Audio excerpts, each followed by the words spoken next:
Meeting is now called to order. Roll call, Mr. Shapiro. All board members are present. Thank you. Please stand for the Pledge of Allegiance. Pledge allegiance to the flag of the United States of America and to the republic for which it stands, one nation, under God, indivisible, with liberty and justice for all. Next, I'm going to read our CCS mission statement, and that is that Carmel Clay Schools will provide opportunities for all students to realize their potential in an ever-changing world. And next on our agenda, we have the oath of office for our new District 2 School Board member, Ms. Jennifer Cashin. Judge Block is here to perform the oath of office. Judge Block.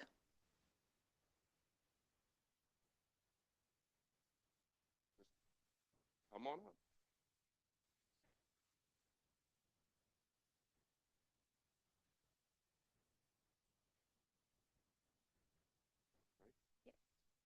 Raise your right hand. I state your name. I, Jennifer Cashin, Do solemnly swear do solemnly swear that I will support the Constitution of the United States of America, that I will support the Constitution of the United States of America, the Constitution of the State of Indiana, the Constitution of the State of Indiana, and the laws of the United States and State of Indiana. and the laws of the United States and the State of Indiana.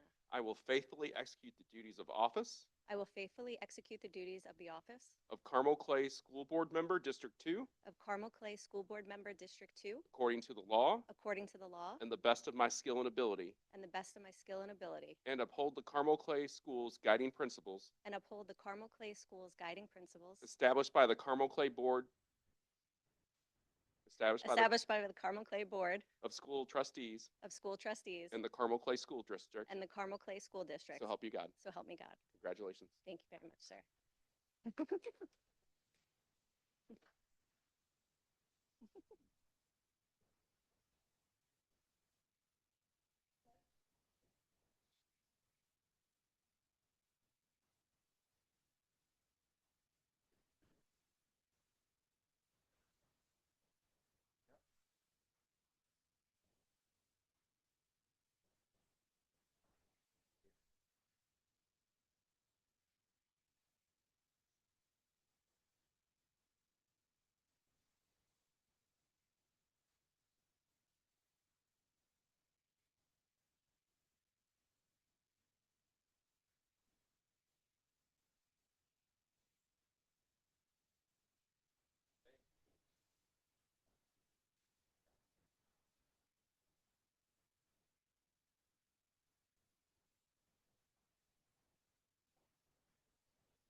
and Mrs. Cashin. Uh, First of all, welcome officially to the Carmel Clay School Board and Board of Trustees.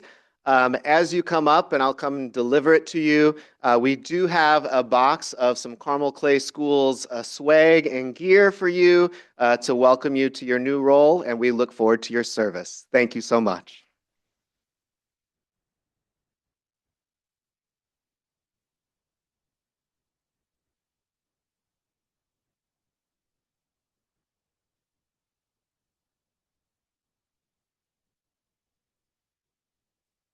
Next, we will move on to public comment, and we do have one signed up for public comment this evening. It is a person signed up from Group 1, and that is CCS students, parents, guardians, employees, and residents. As a reminder, participants must be recognized by the presiding officer and must preface their comments by an announcement of their name and group affiliation. Speakers may not yield their time to another speaker. Comments may not reference specific corporation employees, patrons, or students. Comments shall be directed to the board, and no person may address or question individual board members. The school board will not act on or respond to questions or comments made during public comment, but will take them under advisement. This evening, we have Bruce Helt, who is here for public comment. And when you come up to the podium here, you will have 3 minutes. You'll see the green light come on at the beginning of your 3 minutes. When you have 30 seconds left, there will be a yellow warning light.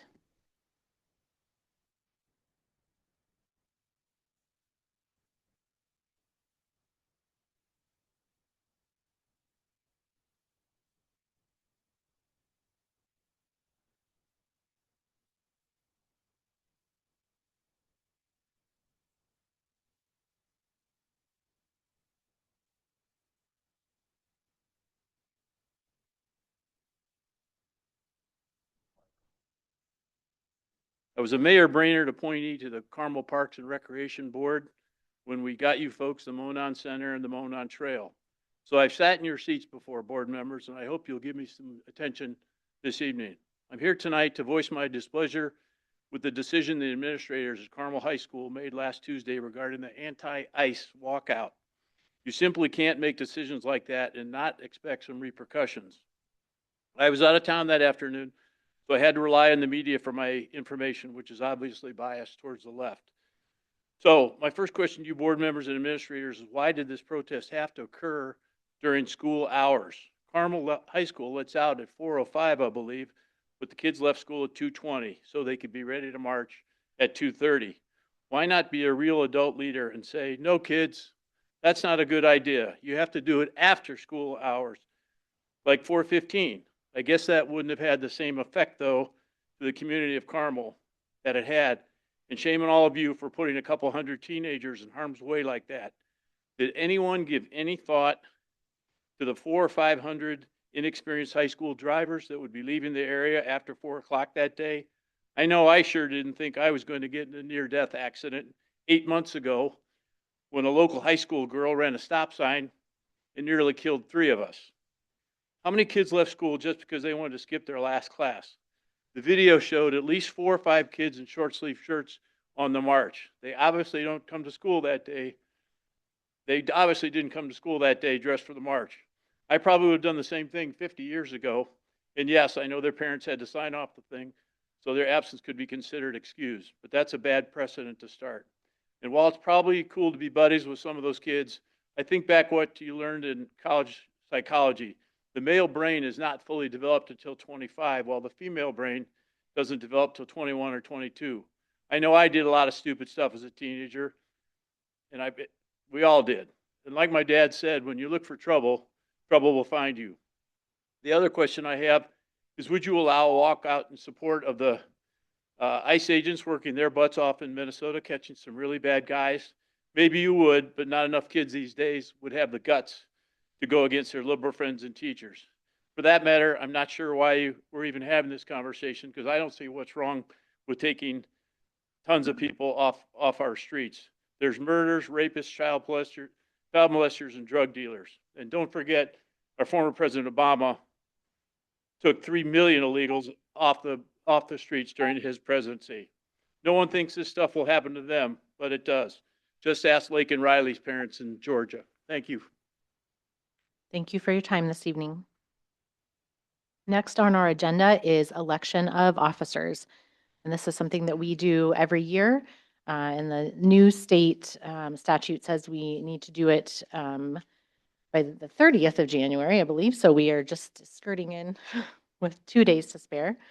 So again, at this time, I am open to motions. We are going to consider each position, president, vice president, and secretary separately. So I will go ahead and start with the president position. Just so I'm clear, Madam President, you're accepting nominations for discussion Yes, for the position of president? yes. I'm accepting a motion for a nomination. Yes. Okay. Then I'll nominate John Shapiro for president. Do I have a second? Okay. Second, so that we can have the discussion. Okay. So now we can discuss again the motion. Yes. So the motion by Ms. Wheeler was for John Shapiro as president. Do we have any discussion? Yeah, a question on procedure. If we're going to have more nominations, is now the time to nominate, or do we want to discuss the current? So this motion currently is, this specific motion is for the president position, and Ms. Wheeler nominated Mr. Shapiro Okay, would it be time for me to do a nomination, for, the same office? I believe, Or do we need to discuss this nomination first? it's a nomination is my, yeah, I mean, that was I think if you've opened it to my nominations, understanding. is you we- open it to all nominations, I think. Yes. Under Robert's rules. Yes. And then you can discuss. And then we can discuss. And then you vote based That was my on the understanding nomination. as well. That Yes. makes sense. So I would like to nominate myself as president of the board. Okay. Do I have a second? I'll second for purposes of discussion. Okay, thank you. Any further nominations for president? Right now, we have Mr. Shapiro and Mr. Brown. Okay, seeing no other nomination. oh, Yep, well, yeah, are we going to discuss now? Yeah, seeing no other nominations, we can go ahead and discuss at this time.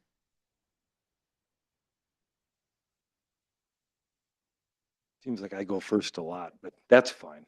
I'll present my resume, so to speak.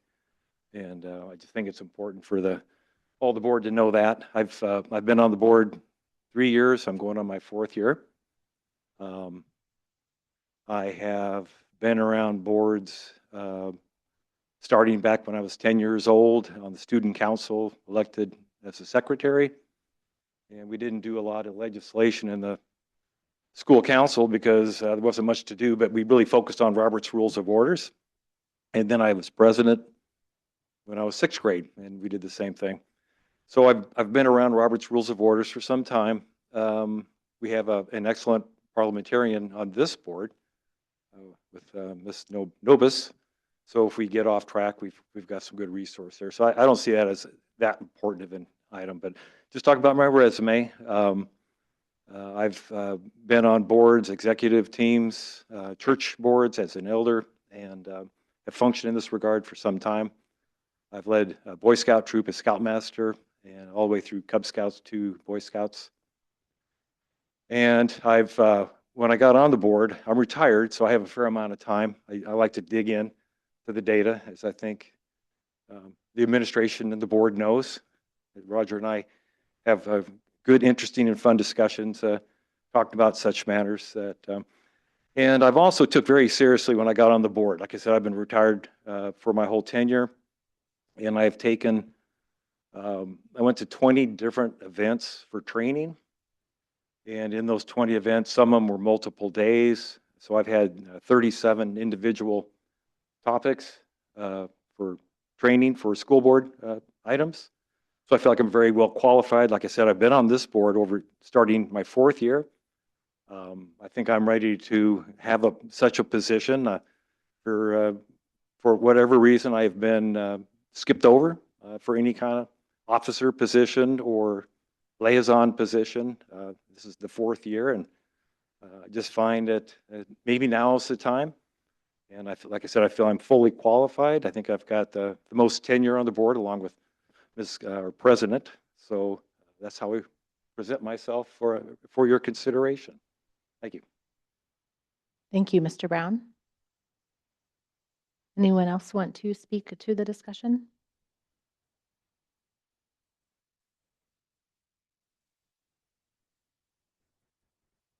I mean, I'll start by saying I think it's really awkward to talk about myself. So, and that with that's not meant as a comment to you. Well, it was awkward for me too. I'll acknowledge. I'm just being I'm being super candid, yeah.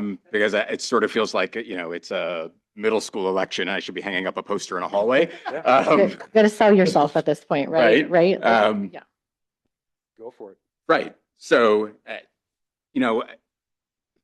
as I've said to Mrs. Koke, and I think I've shared with my fellow board members, and I've said from this dais and in other meetings, my job here is to step up and serve in any way I can be helpful. So if people feel like this is a role that needs filling and they feel like I'm qualified to fill it, I am happy to do that. I believe that this role as board president is to facilitate the meetings of the board. And that requires not only an understanding of Robert's rules, which Greg explained, Mr. Brown explained well, but it also means that unless the board gets stuck, that the board president really is there to facilitate and not necessarily to participate in depth in the discussion and debate of the issue. And that can be a challenge at times. And so just being prepared for that. And I think that despite only being on the board for a year, I've demonstrated that I've sat here and been open to different ideas, different perspectives, been respectful of the opinions of others, even when they don't necessarily align with mine, and that I'm not making the decision based on what John Shapiro thinks, but making the decision that's in the best interest of our community and the best interest of our students and our teachers. I certainly have plenty of experience both working with boards as a professional who has worked exclusively in the non-for-profit setting as a professional, but also serving on boards in a couple of different settings throughout the community. So, I don't want to sit here and sort of like stump for myself. I did that to run for office. I don't feel like I need to do that again. So, I mean, the will of the board is the will of the board, and whatever you all think is the best thing to do is fine by me.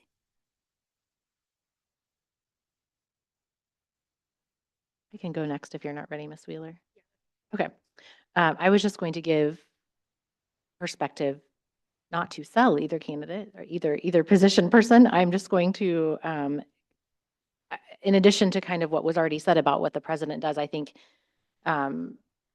beyond all of those things, what I've learned in the past 2 years is you are the spokesperson for the board. And so it needs to be a person who does fully support, not questioning that there aren't things to improve in the district, but fully supports the district as a whole, ready to support our staff, our students, our community, our parents. And, whether that goes from, hard decisions we have to make about budgets coming up potentially, potential referendum things, anything that comes up that you really have to be, if you are the spokesperson, that the person who is the president has to be that face of the board of unity and for the district.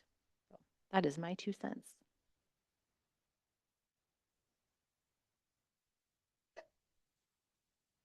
Bless you. This is really hard and awkward, and I don't love it, but it's part of the job. I would just say, for me, what is important is having someone that not necessarily agrees with me on everything, but that I feel a level of comfort with and a level of trust. And I feel that with John. I have concerns about um, not allowing personal differences to come between the greater good of the board when someone is a president. I have concerns about ensuring that the president, who speaks quite often for all of us, whether it be in a press statement or in an email response, truly is representing all of us. And I just haven't seen that, frankly, from both folks. So I think my vote is going to be reflective of the person I think can do that. Thank you. Thank you. Ms. Cashin, feel free to speak or not to speak since you are brand new. Well, I was It's, gonna it's say. welcome. We're thrown into the fire. I mean, I have been attending for so long. It's just different seat for sure. I would echo Miss Wheeler's sentiments. I also feel that the board president has to remove all of their own personal biases from any presentation that they do to the community on behalf of the district. As you heard me speak a lot about during the interview process was that board members need to be advocates for our community. They need to be advocates for our district. And they need to be doing everything to protect the assets and reputation of our district. And Mr. Brown, in the past, you have advocated for giving some of our assets to other entities in the community. And based on that alone, I would be supporting John for president.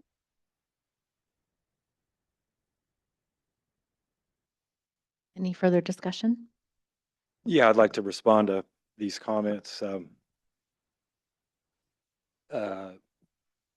think Ms. Wheeler last meeting used the word offended by some comments when I was talking about that we have some conflict of interest, and I think we have seen it demonstrated, and I think we might be seeing it demonstrated again. As far as not being an advocate for the schools and the community, I've lived here 33 years. I've mentioned activities I've been in, and why would someone run for school board if they aren't an advocate for the schools? I've mentioned before, our son went through K through 12 through all the Carmel schools. We moved to Carmel for the schools, and I find it offensive. I'll use that word that's been used out here. I'll use it. I think it's very insulting and demeaning to think that my reason to be on the school board and to be considered for president has anything but to do for making this school district the best, not only in Indiana, but the best in the nation and a top flyer. And I think a recent demonstration of that would have been how I have been advocating for really focusing our strategic plan on bettering student outcomes across all levels of the community, of the kids we have in our district. And I have had to work, I put a lot of time in on writing a lot of emails on how that might look. And I think I've gotten some positive response from the board members. Mr. Shapiro and I have actually met privately and worked through some details and how that might look, and we drafted an email together and how that might look. I think we got support of the board. I think you've mentioned that you want to see that we really focus on student outcomes and making sure that all our students at all levels and all conditions and skills and capabilities are challenged to do the best they can. And I have led from behind the scenes to do that kind of a thing. That's an example.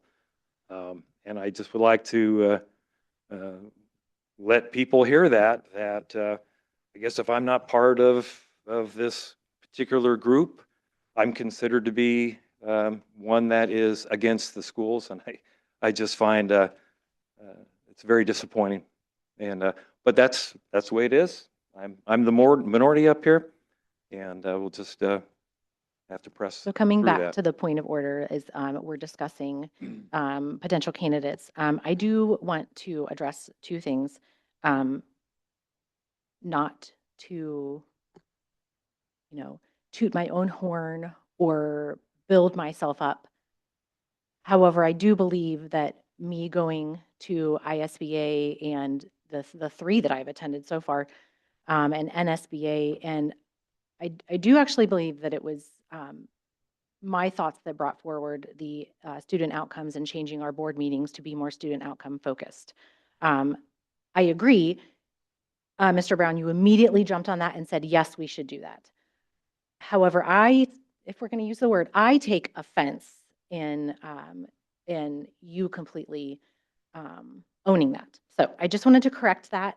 And I do think I wanted to comment on one more thing that I think sometimes I see confusion from the public and a perception between maybe how some people have run their campaigns and then are on the board. As I've gotten to know you on the board, I do feel like you want the best for the district. And I didn't think that coming in.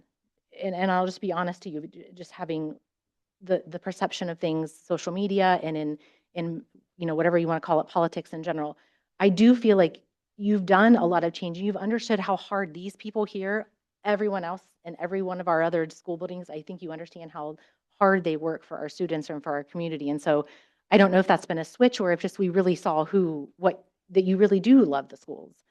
So I do wanted to clear up that. I think that has been a little confusing for our community to see where kind of you're coming from. But I wanted to say, I do know from working with you for 3 years, I do know your heart is there in wanting to make our schools better.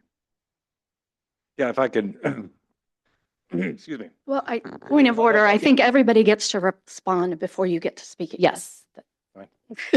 So let's do that. And again, I didn't want to go down this road, really, but I will because I feel like there's some misinformation. I will tell you what I personally have seen that gives me concern. I have concern that board emails have been shared outside the board by you. I am concerned that, I think it was shared publicly. You can Google it and you'll find it.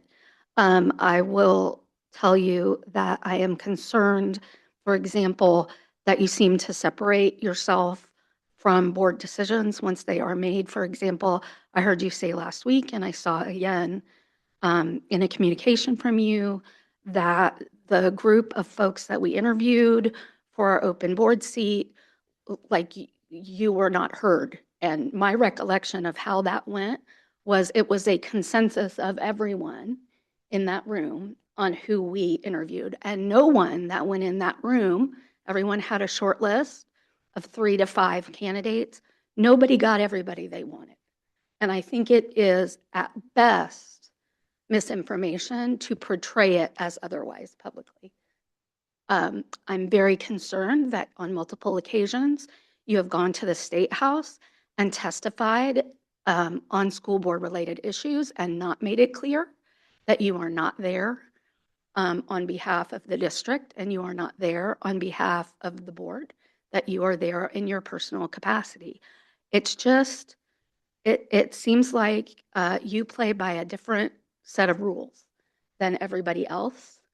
And I just think it, frankly, with all due respect, and you have every right to your opinion on whatever subject you like, I think it gets in the way of the real job that we're trying to do. I just want to do the job that we're here for and not sit through conversations like this one and the one we had last week and listen to false statements about how I have a legal conflict of interest from people who are not lawyers, when our own lawyer sat in the room when you raised this issue and explained that it isn't a legal conflict of interest.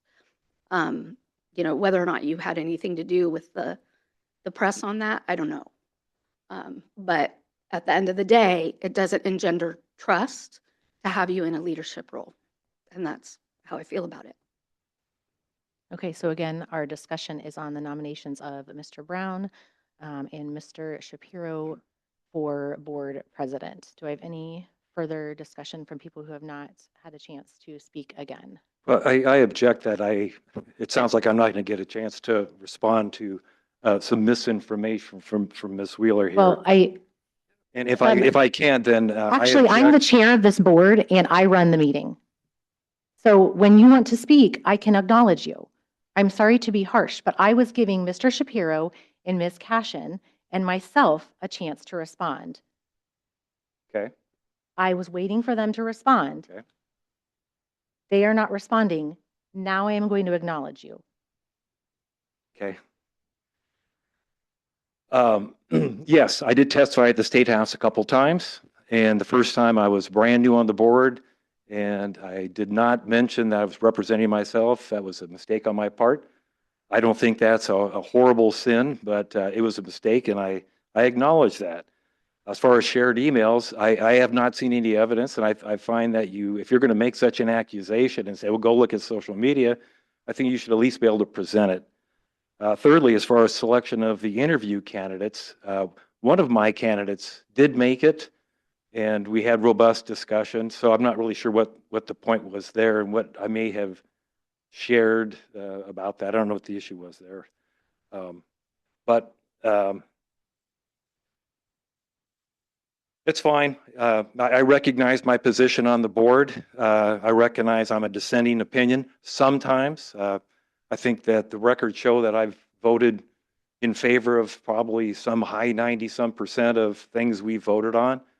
And I try to be very constructive. And Kristen, Dr. President, okay, thank you for reminding me that you did bring it up. It was an exciting call we had probably a year and a half ago on focusing on student outcomes. Just to clear that up for everybody, the Indiana School Board Association had a recommended read, right, on that book.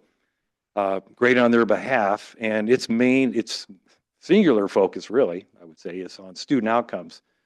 And you called up, I thought was a rather exciting comment, and I said, boy, I'm fully behind on that. That's what makes good organizations transfer to great organizations, and that's what I want.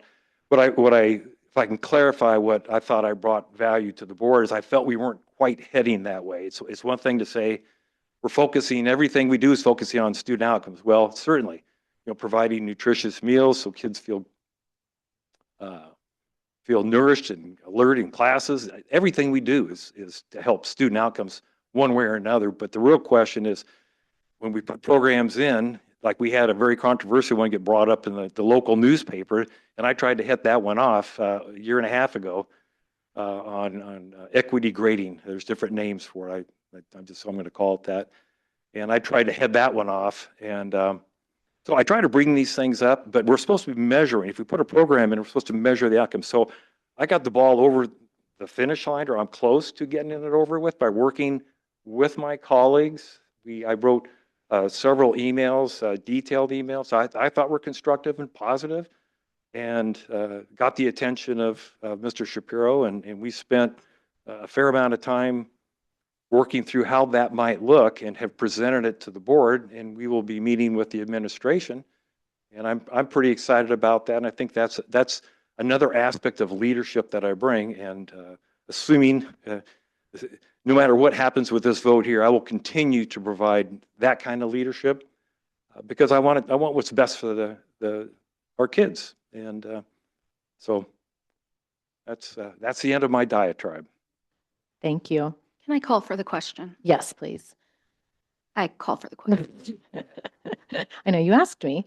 Yes, so again, what I had called for, we asked for nominations for president, and the nominations were for Mr. John Shapiro and Mr. Greg Brown.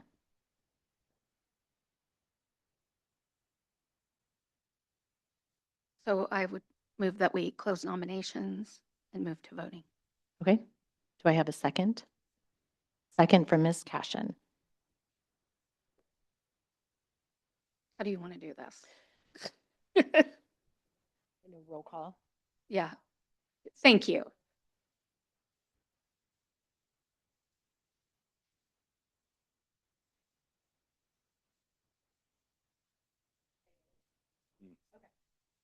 Okay, so Thank you, Colleen. God bless you. The first nomination was for Mr. Shapiro. Am I correct, or was I wrong in that order? Okay, so the first nomination for president was for Mr. John Shapiro.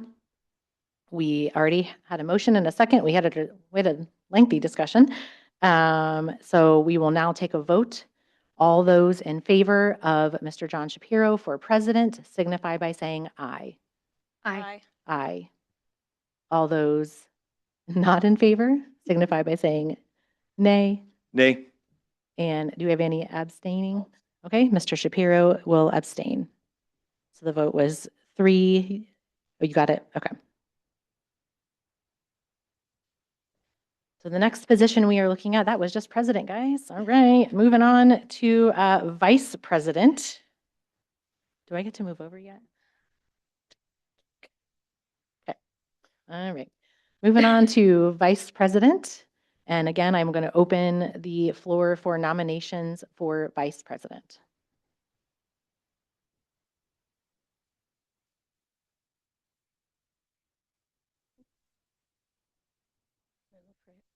Do I say, I so move? Yeah. I so, Yeah. yeah, I move to nominate Kristen Coquet as vice president because I feel like that will really help John in his new role, having you there with your experience as president, filling that VP role. Thank you. Is there a second? I'll second. Thank you. Any further nominations? Okay. Any discussion? And again, the point of order is the motion was for Kristen Coquet for vice president. I simply wanted to note, number one, thank you for 2 years of service as our president. It hasn't always been a fun job. You have been very patient with me as a new learner, I think with all of us, and so appreciated. And if you would be vice president, it reminds me of often on boards, they have like immediate past president. We don't have that position, but I think it would be appreciated. Thank you. Any further discussion? All right, seeing none, we will take a vote then. All in favor of vice president position, Ms. Kristen Coquet, signify by saying aye. Aye. Aye. Right? I abstain. Our next person is secretary. So currently, well, it was Mr. John Shapiro. So I will open up for nominations for secretary.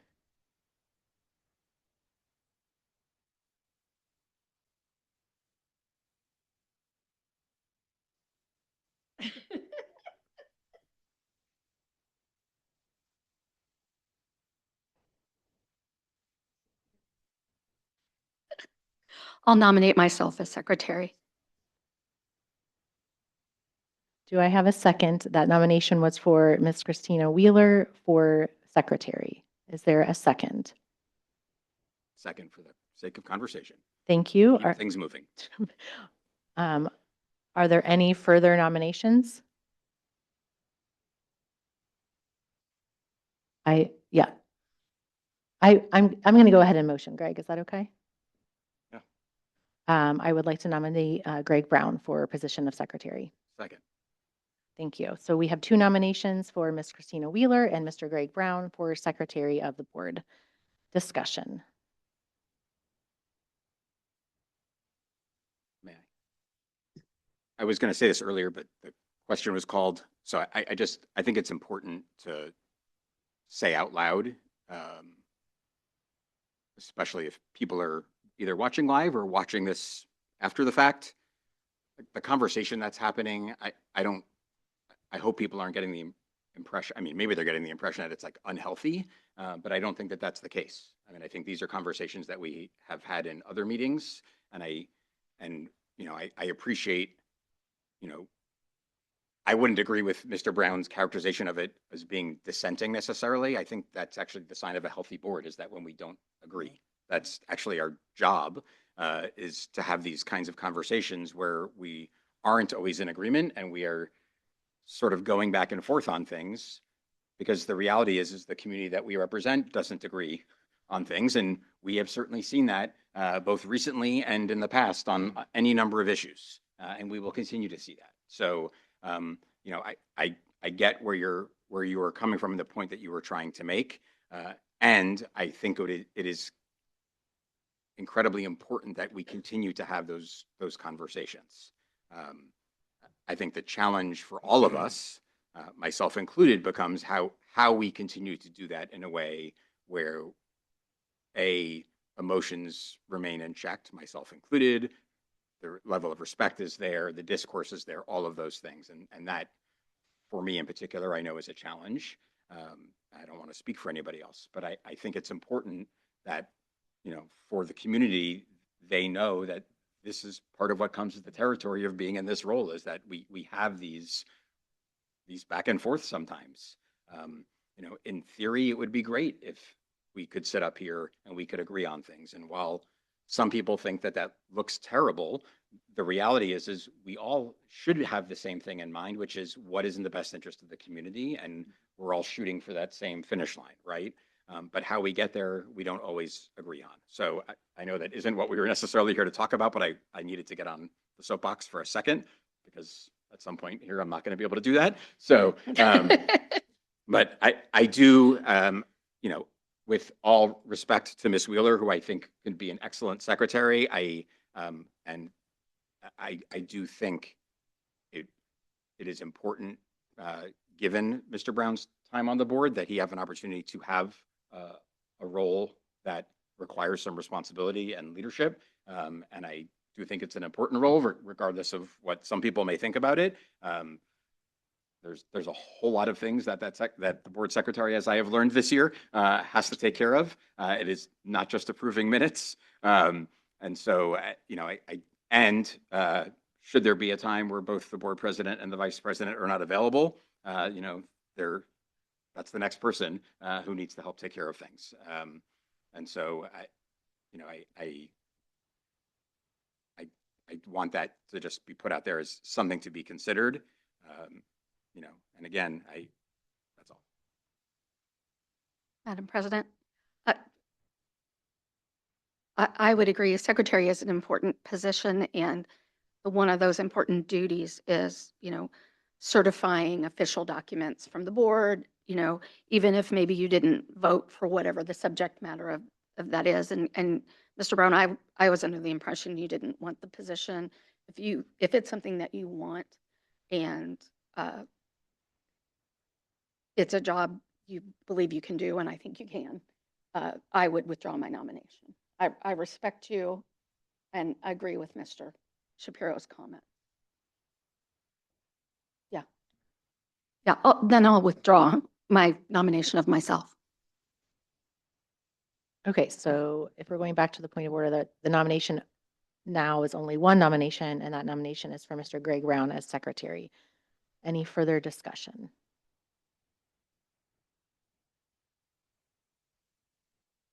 I'll just add that I will be happy to do that if everyone votes, assume they will. I want to do whatever I can to help the board, and if there's an opportunity to help lead a little bit more, and I appreciate John's comments. I think that's a sign of a healthy board. I remember our previous superintendent, we had a lively board meeting a couple years ago, and we had a 2-3 vote, and then we had a 3-2 vote. And I remember the superintendent at the time thought that was demonstrating good boardsmanship.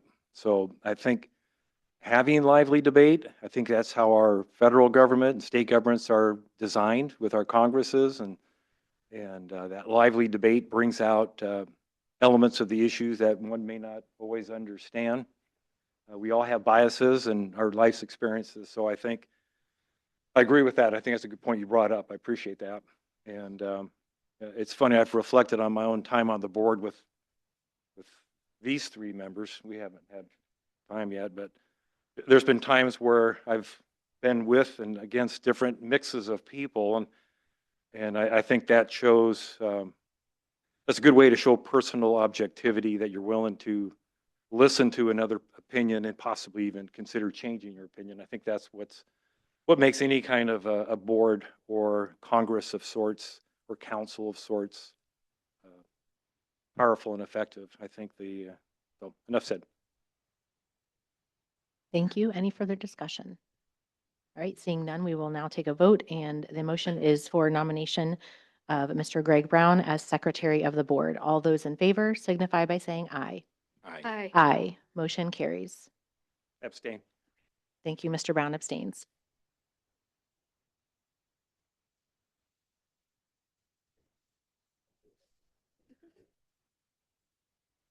Yeah, I don't move.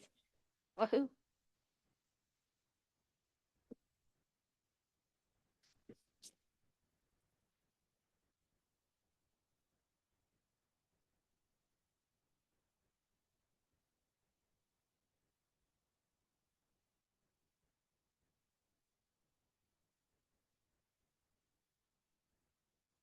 Okay, next on our agenda is appointments. First appointment for this evening is for the treasurer, deputy treasurer, and approval of bonds for treasurer and deputy treasurer. Dr. Ostrike.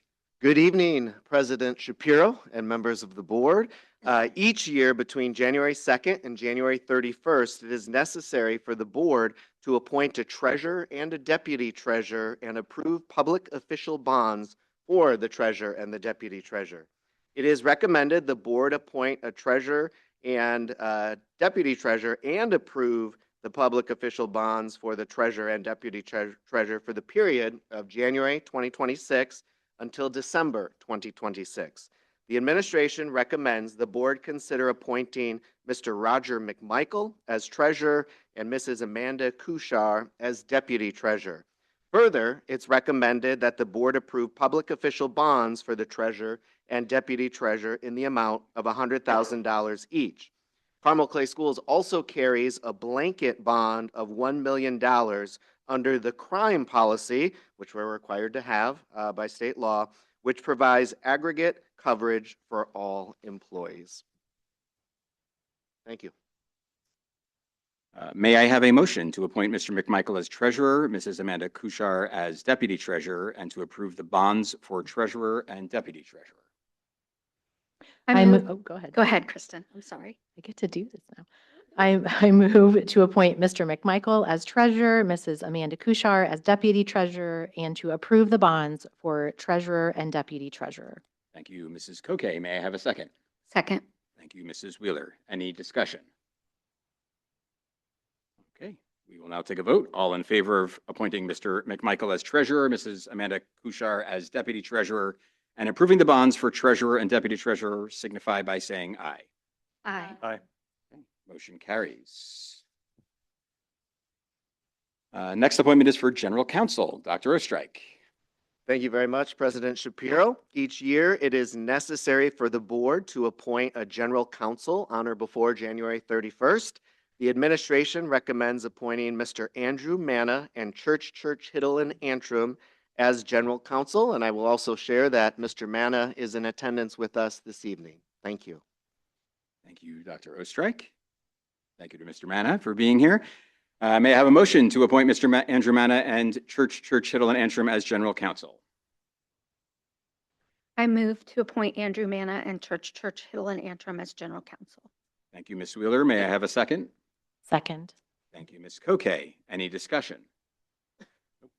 Okay, seeing none, we'll now take a vote. All in favor of appointing Mr. Andrew Manna and Church Hiddle and Antrim as general counsel, please signify by saying aye. Aye. Any opposed? Okay, motion carries. The next appointment is for executive secretary, Dr. Ostrike. Thank you again. Each year, it is necessary for the board to appoint an executive secretary on or before January 31st to perform secretarial duties as required by the School Board of Trustees.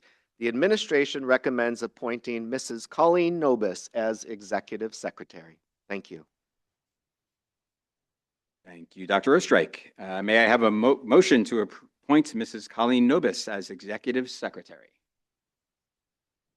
I move to appoint Mrs. Colleen Nobis as executive secretary. Thank you, Mrs. Koke. May I have a second? Second. Thank you, Mr. Brown. Any discussion? Okay, seeing none, we'll now take a vote. All in favor of appointing Mrs. Nobis as executive secretary to the board, please signify by saying aye. Aye. Okay. Any opposed? Great. Motion carries. Thank you, Mrs. Nobis. Moving right along with our appointments, next on the agenda is the appointment for the Carmel Clay Parks representative, Dr. Ostrike. Thank you. Each year, it is necessary for the board to appoint a board member to the Carmel Clay Parks Board on or before January 31st. I will now turn it over to the board to make a recommendation and discuss. Thank you. Thank you, Dr. Ostrike. May I have a motion to appoint a representative of the Carmel Clay School Board as the Carmel Clay Parks representative? I move to appoint Kristen Coquet as Parks and Recreation. Thank you, Mr. Brown. May I have a second? I'll second that. Thank you, Ms. Coquet. Any discussion? I was just Yes, Ms. Coquet. briefly going to say I was on the board and on the Parks Board in my first year. I really enjoyed it and would be very excited to be back on that board and part of that mission. Thanks. I had the privilege of serving on the Parks Board this past year. It is an excellent board to serve on, and I know that they would be thrilled to have you back. So, any further discussion? Okay. We'll now take a vote. All in favor of appointing Mrs. Coquet to the Carmel Clay Parks Board, please signify by saying aye. Aye. All right, motion carries. Next, Next appointment is for the Carmel Redevelopment Commission, Representative Dr. Ostrike. Thank you again. Each year, the board traditionally identifies a board member as a Carmel Redevelopment Commission representative during the organizational meeting on or before January 31st. I will now turn it over to the board to make a recommendation and discuss. Thank you. Thank you, Dr. Ostrike. May I have a motion to appoint a Carmel Clay School Board member as the Carmel Redevelopment Commission representative? I move to appoint Mr. Greg Brown as the School Board Carmel Redevelopment Commission representative. Thank you, Mrs. Coquet. May I have a second? Second. Thank you, Mrs. Wheeler. Any discussion? Okay, seeing none, we'll now take a vote. All in favor of appointing Mr. Brown as the Carmel School Board representative to the Carmel Redevelopment Commission, please signify by saying aye. Aye. Okay, everyone voted yes. Any opposition? No. Motion carries. Great. Okay, moving right along. The next appointment is for the School Board Policy Liaisons. Dr. Ostrike. Thank you. Responsibilities of the school board include developing, evaluating, and adopting local policies to govern the schools and students through Indiana Code 20-26-3-5. The school board policy liaisons will serve as the primary contacts for the board members, administration, and legal counsel to recommend policy updates. At this time, I will turn it over to the board to make a recommendation and discuss. Thank you. Thank you, Dr. Ostrike. May I please have a motion to appoint 2 Carmel Clay School Board's members as the School Board Policy Liaisons? I move to appoint Ms. Christina Wheeler, who has currently been serving as a liaison, and Ms. Jennifer Cashin. Thank you, Mrs. Coquet. May I have a second? Procedural question again. So if we want to do any more nominations, now is the time, or do we want to? Yeah, that's what we did before. Okay. I nominate myself for that position. I've been lobbying for that for a couple of years. I've gone through my credentials before. I would recommend that I be considered and Chris Wheeler for that position. Okay, so currently we have 3 nominations for 2 spots. We have Mrs. Wheeler, Mrs. Cashin, and Mr. Brown. Any discussion?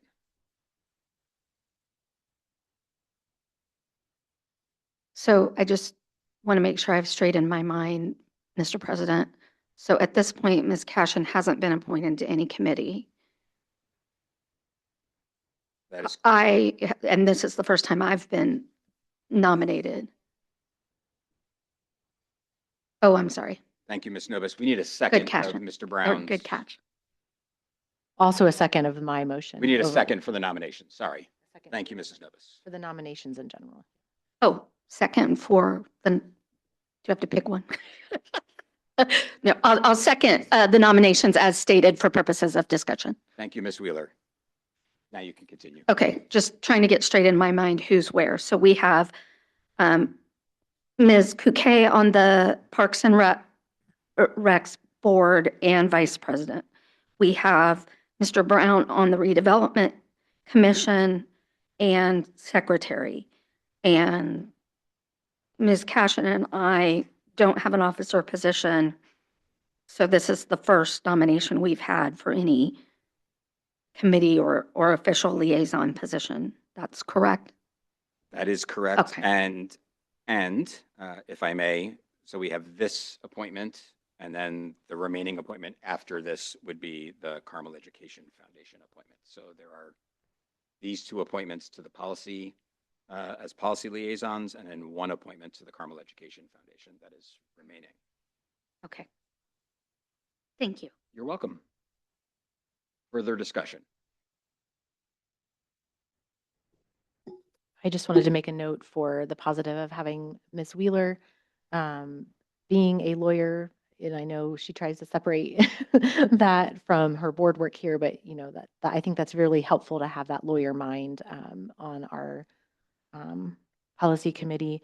And I think I agree as well with Ms. Wheeler that we selected a new board member to make sure that they were kind of get into things right away. And so I do want to make sure that Ms. Cashin has another position, that there isn't, one of us doing a bunch of different things and overstretching ourselves, but that we kind of spread all the appointments out. Thank you, Ms. Koke. Mr. Brown? Yeah, I made a similar comment a year ago when I was lobbying for the position, and I thought I was going to be considered for it. And I'm very familiar with the policies and the bylaws and the guidelines and the handbooks. In fact, even today I was spending some time going through them. And I think I just bring more experience to the table on it. And last time I made that pitch and I was not selected for it. The feeling was Chris would be better qualified as her first day on the board to be on the policy liaison. I also brought to the attention of the board that we had an open item that was already over a year old to evaluate a policy, and it had not progressed past a meeting or a couple meetings, and I had actually done some work on it myself, not even being on the policy committee. So we've gone a whole year, and there's been no, as far as I understand, there's been no progress on it. I'm working the library book policy, trying to enhance it to make it more compatible for more parents in the district. May I speak to that, Mr. President? That was the question, Trevor. Yeah. Go ahead. Okay. The book removal policy, my understanding was that motion died under the previous board because all motions die at the end of a year. So it wasn't something I had on my to-do list for this board starting the beginning of my term. That was something that was voted on by folks who are no longer on the board.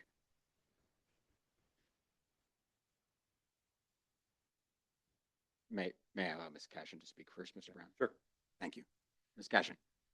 I do agree that that Chris's legal background of writing policies that are enacted at our state house definitely qualifies her as an excellent candidate for policy. Additionally, I do feel with 3 children in the school, I very much know a lot of these policies and the handbook because I live a lot of them every day, and I have a lot of conversations in our community about policies and why things are in place and changes that they would like made as well. Therefore, I would be happy to serve as a policy liaison to be able to work on those things that are directly impacting our students and our families. Further discussion? Yeah. I mentioned that we had the policy. I brought it up at the January meeting. We had a lot of discussion on it. We had a 3-2 vote on the board. President Koke was one that voted with it. I brought it up as a major issue, and the policy liaison committee chose to do nothing and let it die. I think that's not serving the community well. And we had an opportunity. What I was trying to do as policymakers is to listen to all sides of an issue and to look for a common ground solution, a solution that doesn't serve a small majority, it serves the broad majority. I had actually interviewed a lot of people in the community about some potential approaches to it. People's on both sides of the partisans, conservatives and liberals, and with one exception, everybody on both sides of the issue said that's sounds like an excellent, I could live with that. And I think that's what we need to do with policies. We need to take state law and implement it in a way that serves the community best. And I presented this, I'm using this as an example of some expertise I've had dealing with policy. We voted to go address it, and the community was happy with that. And we did nothing in a whole year. So we're gonna stay the course, apparently, and we've dropped this item. It's the first I've heard it. I'm sorry, Mr. President. Again, just to get the facts correct, this is the exact same thing I said this time last year in January of 2025. A motion of a previous board does not carry through into the next year when a new board is seated. That is Robert's rules, that is the law. And just to be crystal clear, this is what I was concerned about, Mr. Brown, with you as president of this board. You want to be on policy, I believe, not because you have any real interest in approving the overall policies, but because you have a pet issue about removing books from our schools. And while I was not running on one issue, it is exactly why I ran for this board, and I have no interest in changing our rules. The vast majority of the voters of this community rejected that stance, and I have done my job in performing it the way those who put me in office wanted that issue to be handled. So if I may, I think it might be helpful context. Dr. Dudley, would you like to add Yes, some thank you. background around the work of the policy liaisons with administration? Yes, so the board did, they did vote to review the policy.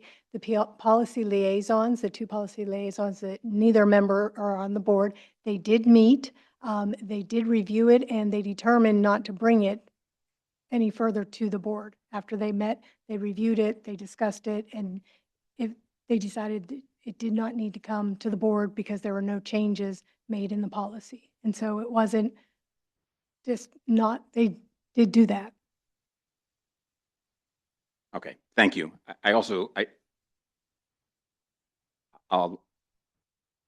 let you speak to it, Mr. Brown, but I also think we need to move beyond the one issue and talk more broadly about policy liaison and see if there are additional points to make. And then we need to keep moving. Okay. My understanding was a bit different than that, Dr. Dudley. I talked to one of the liaisons as she was retiring off the board, and she asked me for some help. And I went and I met with a assistant superintendent, same position you have up in Westfield, and I published a letter of that. And she just retired off the board. That's my understanding. She said she needed help. She wasn't able to get anywhere. And I just think it's not the right way to address an issue because it was not brought to the board. I mean, you brought it up as that it could expire. I don't remember that exact thing, but to let it expire rather than bring it to the board for a vote when it was voted, I just don't understand how we're serving the community. And I want to speak to the word book banning because that gets used on this issue. And I was proposing a way where the books do not get banned. They would stay on the shelf, but we would serve the parents and the community on both sides of that issue. And there's an awful lot of parents. It was a huge issue a couple years ago, and people have given up on the board. My proposal was to find a way to have the books on the shelf, but parents that don't want to have their kids have access, would have the means to do that systematically. I'm a systems guy. I was in charge of business systems for 35 years. My job was to negotiate solutions to business problems and find common ground, and that's the approach I was taking. So to use words like book banning are an emotional response to a very critical issue. There's a lot of parents in the community, and my big push is to serve our customers best. Our customers are the parents, and I don't want parents deciding to leave our public school. I want them to stay here, and I'm trying to put things in place that would encourage that. So As far as other things, I have a list. I've just been maintaining. I was going over it tonight. I've got a few issues. Some are cleanup issues, broken links. I found a policy that's not current, some legislation that was put in last year, and that needs to be updated. It got by. So I'm very focused on it. I've got items to put on it, and I'm not a single issue person. But when I put things forward, I listen to all sides. And I was told that early on, Mr. Brown, you need to listen to the whole community. Well, I do, and that's why I try to come up with solutions that work for 95% of our community, not 51% or 60% or some other numbers. So that's the end of my discussion on that. Thank you, Mr. Brown. Any further discussion?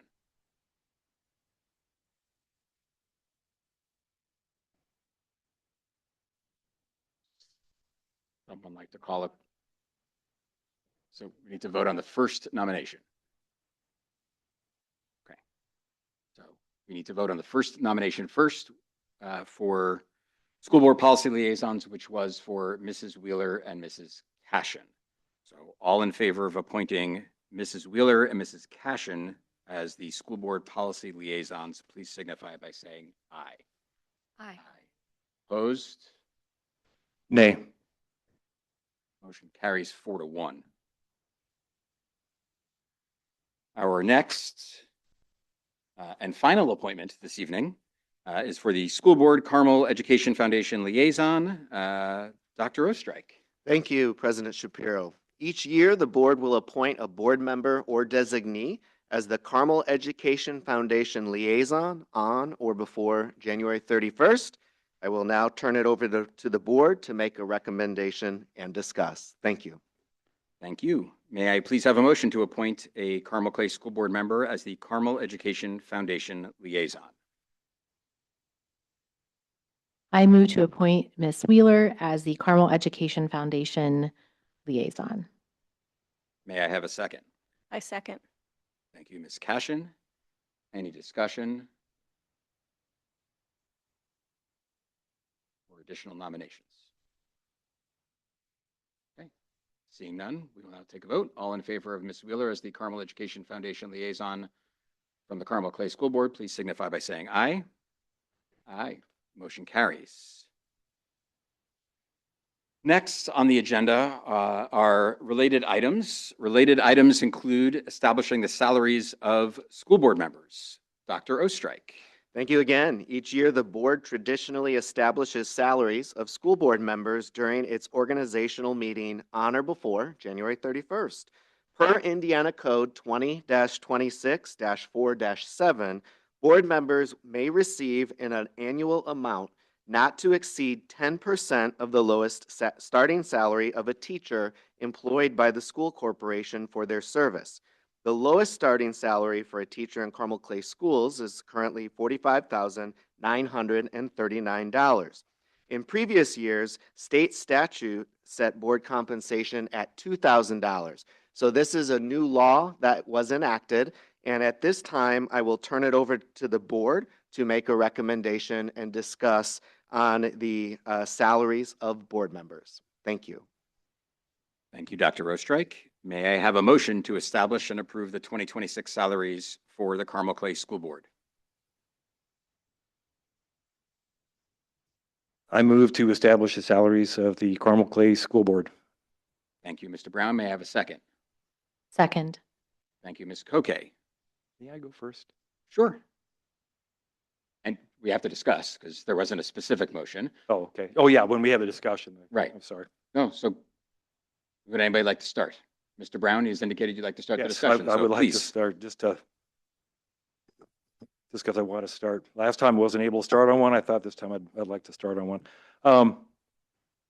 We all know we're entering a period of budgetary challenges. And I think we haven't seen how devastating or how difficult it's going to be, but we know it's going to be a real challenge. And this, we had, I guess, recent legislation that allows us to get raises for the board. We're making $2,000 each a year. And this takes us up to 10% of the lowest salary of our teachers, entry-level teachers. Is that correct? Yes. So it's going to be roughly $4,500, something, $4,600, something like that. I just wanted to point out where that money comes from. And I really appreciate people that are sitting on either side of me that have volunteered their time and energy, time away from their families to do stuff like this. You're not well compensated, and I don't think that's why anybody's on this board. Certainly $2,000 a year doesn't give you any kind of a decent hourly pay. And that's why we're not here. I think everyone agrees with that. And I believe everyone thinks like that. So we're going to increase that. I mean, the state legislator has allowed us to increase that to, like I said, about $4,500, $4,600, something like that. Those monies come from the operations fund. Operations fund pays for a lot of the overhead, buses, some administration here, and a lot of just overhead items. We also transfer $18 million a year from the education fund, which is for classroom kinds of expenses, teachers, other things that are intended to be directly in the classroom. We transfer, state law allows us to do that, to the operations fund at our discretion. And so what I'm looking at is we are taking money out of the school district that could be funding operations things or educational things, if we can really want to look deeply at that. We're entering an era where we have to cut monies, and I think to give ourselves raises at this time would be inappropriate. We recently saw that we had to give a reduction of some amount to our maintenance workers. A couple years ago, we gave a reduction to make a market adjustment for our permanent subs. And I think giving ourselves, taking advantage of this change in legislation would not be the right message to send to the community and those, our staff of this district at this time. So I just wanted to point that out, is that we're getting paid, but we're getting paid out of funds that directly cover costs of the school district. Not that we're voting on anything right now at the moment, but I just wanted to get that couched. Thank you, Mr. Brown. Mrs. Koke, Can I ask a question of Dr. Ostrike? please. Just to clarify, I think I'm just remembering differently than Mr. Brown, and it could be that that's a lot of information in my brain.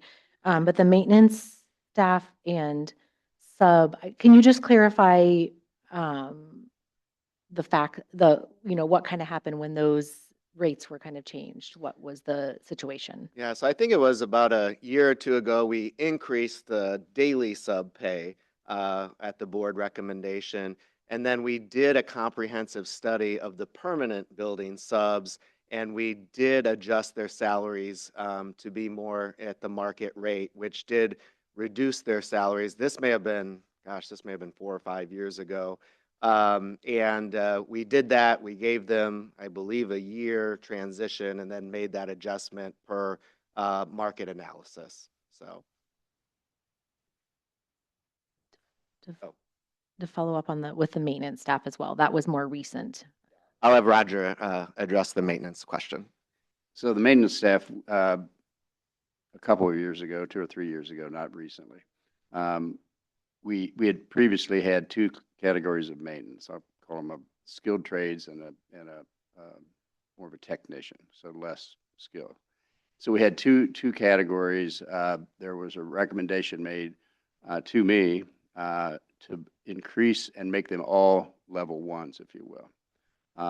Eventually, in hindsight, I thought that was not a good decision.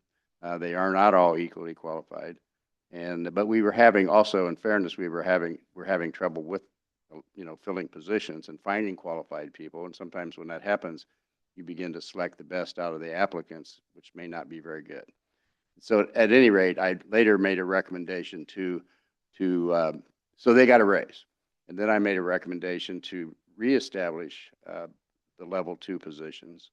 And ultimately, the the individuals that are currently here, we did decrease their salary, or the schedule, not necessarily the salary because we have step schedules. But we increased it beyond what it, from where they came from originally. So with more thought, we kind of stayed in the middle, if you will. And so that's the background. That was done before, or was not done because of lack of funds or Senate Bill 1 and all the conversation that you've heard. It was done because I felt we were spending more money than we needed to. And my job, one part of it, is to always put our educational program first. And that's what I was doing. And that's what we did. Thank you, Mr. McNichol. Further discussion? Ms. Cashin? I agree with Mr. Brown regarding the challenges that we're going to be facing financially over the next few years, and I'd be concerned. I will share that I will abstain from voting this evening because I do not think it is appropriate for a newly appointed board member to vote on salary. But I'd also like for you to consider the fact that our city council counterparts in Carmel get paid approximately $25,000 a year and receive $17,000 worth of medical coverage as well as an option. So I do think that $2,000 is definitely probably not in line with what we would expect. But at the same time, I agree with Mr. Brown regarding we are going to be challenged with some tough conversations. And this is not the time probably to talk about our own situations.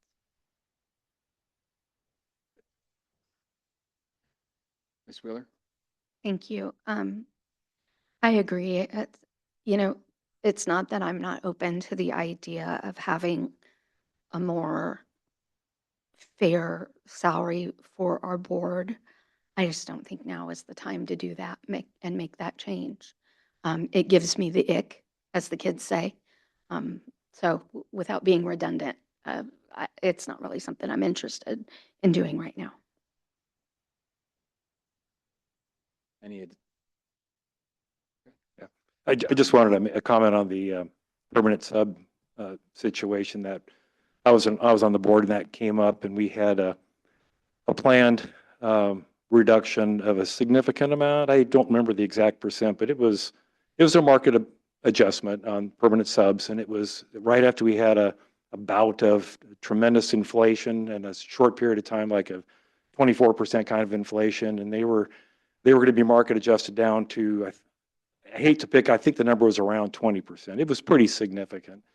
It was more in line, one could argue, with other districts. And then the board said we need to do something. So we challenged Roger and his team to find some compensation. We came back with $5 a day.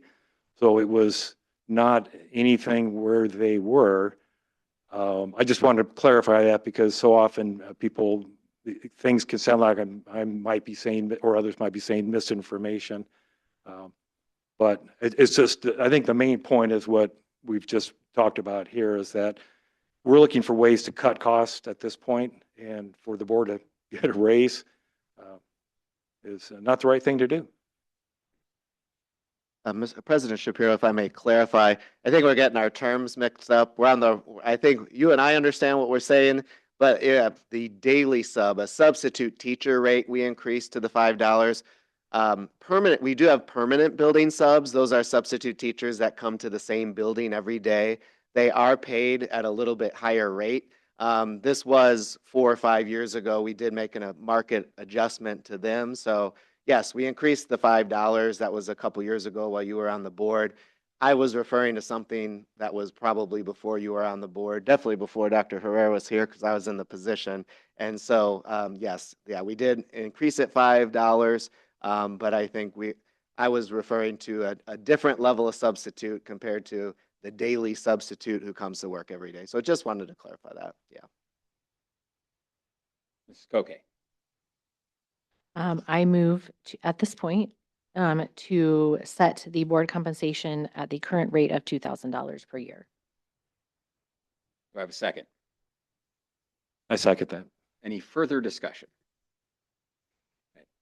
All in favor of setting the board compensation at the current rate of $2,000, please signify by saying aye. Aye. Aye. 4 yeses and an abstention. Motion carries. Thank you, everyone. Next on the agenda is consent. On the agenda tonight, consent items include the personnel report, claims, payroll, approval of GIFT applications, change orders for the Cherry Tree Elementary addition and renovations, the Carmel High School Stadium addition and renovations, the Carmel High School Polytech addition, the Carmel High School Natatorium addition and renovations, and the Carmel High School Freshman Center cooling tower. Also included are the December 8th, 2025 executive session minutes and the December 15th, 2025 regular session minutes. As a reminder, consent in the meeting agenda refers to a designated section where routine items are grouped together for efficient consideration and approval in a single motion, as opposed to individual motions for each item. Consent typically includes items the board must legally address, but which should not take up considerable time. As I just mentioned, items like payroll, accounts payable, personnel reports, etc. Change orders were recently added to the consent agenda, and I'll allow Mr. McMichael to give a brief summary of the change orders. Before Mr. McMichael does that, do I have a motion to approve all the items on the consent agenda? I move to approve all the items on the consent agenda, that being 7.2 through 7.12 as a group. Thank you, Mrs. Wheeler. Do I have a second? Second. Thank you, Mrs. Koke. Mr. McMichael. Thank you. Of these change orders, 2 of them are small deduct change orders. We prefer deduct over added change orders. One isn't, the other, or 2 of them are add change orders. One of them is less than $10,000, but there is one for $170,000. So that'll be more specific. That's at the stadium, and there's 2 contractors. The first, roughly half of the amount, has to do with various electrical needs that we had that were not included in the original bid, such as some additional electric unit heaters and some work on the visitor side grandstands, which included a replacement of the fire alarm panel as well as various other electrical. The other portion of this change order had to do with replacement of the outside doors on the visitor side. And so that's primarily that's the cost of that larger change order. Thank you, Mr. McMichael. Any discussion? Seeing none, we will now take a vote. All those in favor of approving all the items on the consent agenda, please signify by saying aye. Aye. Aye. Okay, motion carries. Okay, next we will move on to the action items on our agenda. Next is the Board of Finance organization meeting. In accordance with state statute of Indiana Code 5-13-7-6, each Board of Finance must meet between January 2nd and January 31st. At this time, I will request a motion to suspend the Board of School Trustees meeting for the purpose of convening the Carmel Clay Schools Board of Finance. May I have a motion? I move to suspend the Board of School Trustees meeting for the purpose of convening the CCS Board of Finance. Thank you, Mrs. Koke. May I have a second? Second. Thank you, Mr. Brown. All in favor, please signify by saying aye. Aye. Motion carries. Mr. McMichael, would you please provide the board with some background information regarding the Board of Finance? Yes, this is likely the only time the Board of Finance will meet. It happens every year, and there's 2 parts of this that I'll provide presentation for.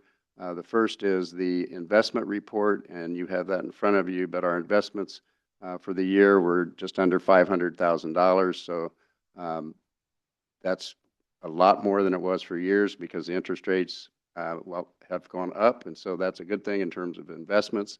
And there's a policy there relative to investments, but it's really a reflection of the law. And as you might expect, we're very, very limited in what we would invest in. So we're not investing in Bitcoin or something like that. It's basically government-backed securities. So, for most people, they think of certificates of deposit. So that's really what it is. All of our money is invested, even in like overnight certificates, like in our checking accounts and so forth. But that's the investment part. The second piece is which is more recent. There's a requirement at this time to present what's called fiscal indicators In 2019, legislation was passed that created a board that basically then provides to all school districts various indicators of the kind of the condition of the school district, but also like the size of the school district, the enrollment patterns, and those kind of things. So if I can, I would begin to give you that presentation. It's very brief. And but basically at the end, the intent here is for the board to have received some insight of the financial condition. There was a bad experience in Indiana. That's what led to this requirement. In Carmel's case, you know, you're receiving information every month, and you will again tonight, but that's not always the case. And so that's what these are. And so, as I said, these indicators were provided for in the 2019. I'll start with the first one is just basic information, which certainly the board knows, but our 24-25 enrollment was just over 16,000. Our net assessed value was just under 12 billion. And the population in the community was just under 100,000. By the way, this isn't necessarily the most current information. This is the most current information that's provided by the state for these indicators. It's not terribly old, but like you can see here, we now know this is 24-25 enrollment, not 25-26. So the next item is the demographics, and this one I want to make a few comments on.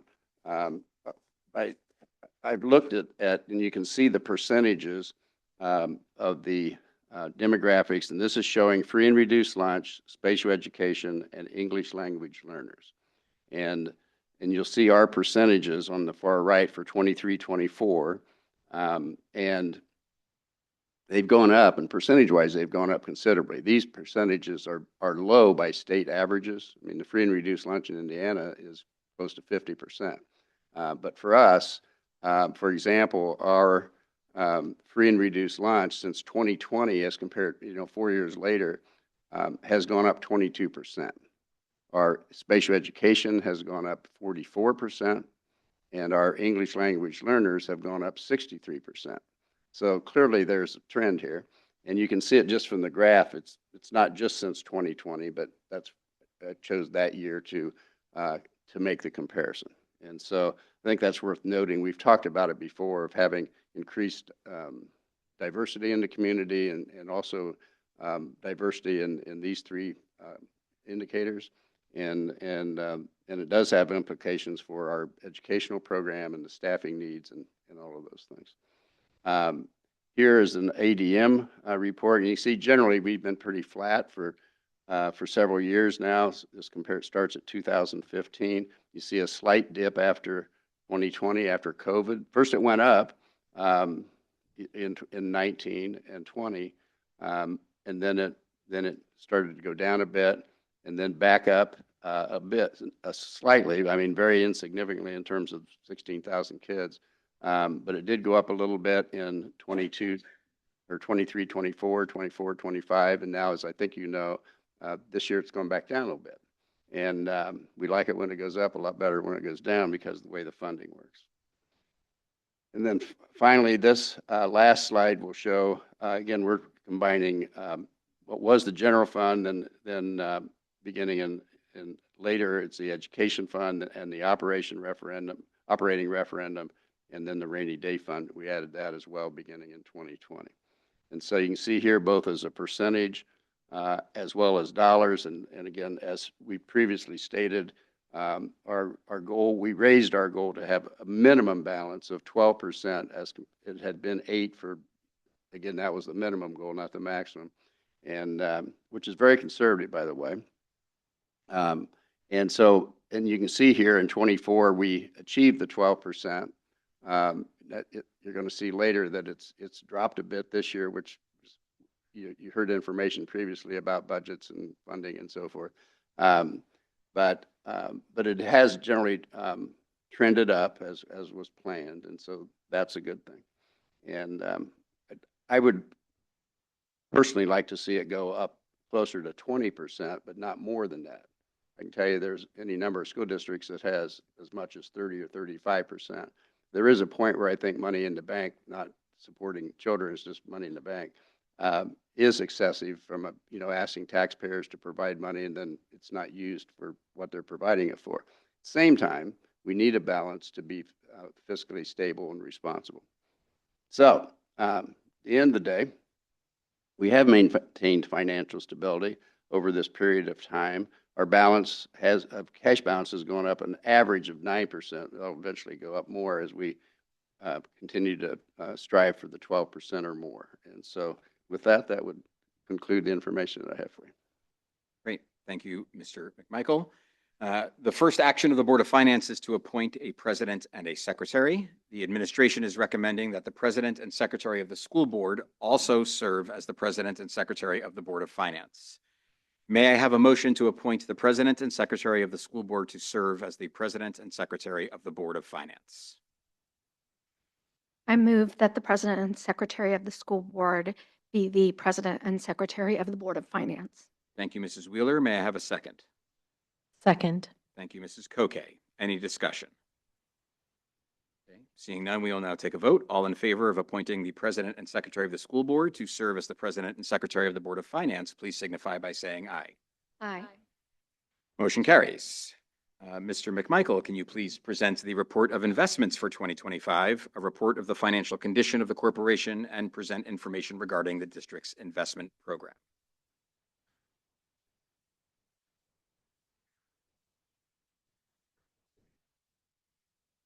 We earned just under $500,000, so which is much better than what we've earned in previous years, as the interest rate now is higher than it had been. Great, thanks. There is no other business for the Board of Finance. May I have a motion to adjourn the meeting of the Board of Finance and resume the regular school board meeting? I move to adjourn the Board of Finance and resume the regular school board meeting. Thank you, Mrs. Wheeler. May I have a second? Second. Thank you, Mrs. Koke. All in favor, please signify by saying aye. Aye. Motion carries. This time we'll reconvene the meeting of the Carmel Clay School Board. Next on the agenda is the action item to carry forward of operation fund accounts. Mr. McMichael. Thank you. This is, again, an annual process.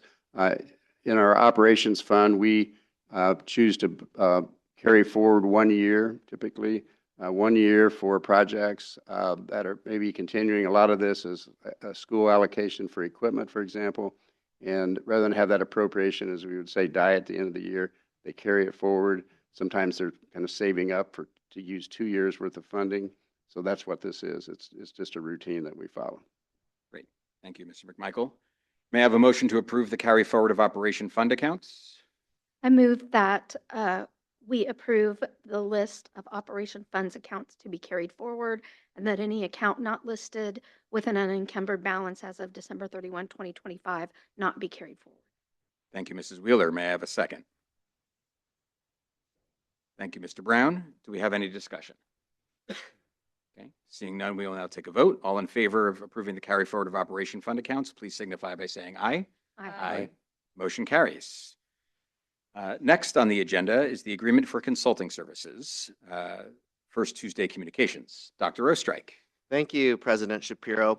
Recent legislative and election law changes, including SEA 1 and new referendum timing requirements, have increased the complexity of future school referendums. To support long-term financial planning and proactive community engagement, the administration evaluated multiple referendum consulting firms. The administration recommends entering into an agreement with First Tuesday Communications, an experienced Indiana-based referendum consulting firm, to support planning and communication efforts. The consulting firm will support the district in presenting any potential referendum request to the community in a clear, factual, and transparent manner. Thank you, Dr. Oestreich. May I have a motion to approve the agreement for consulting services for First Tuesday Communications? I move that the board approves the agreement for consulting services for First Tuesday Communications. Thank you, Mrs. Koke. May I have a second? Second. Thank you, Mrs. Cashin. Any discussion?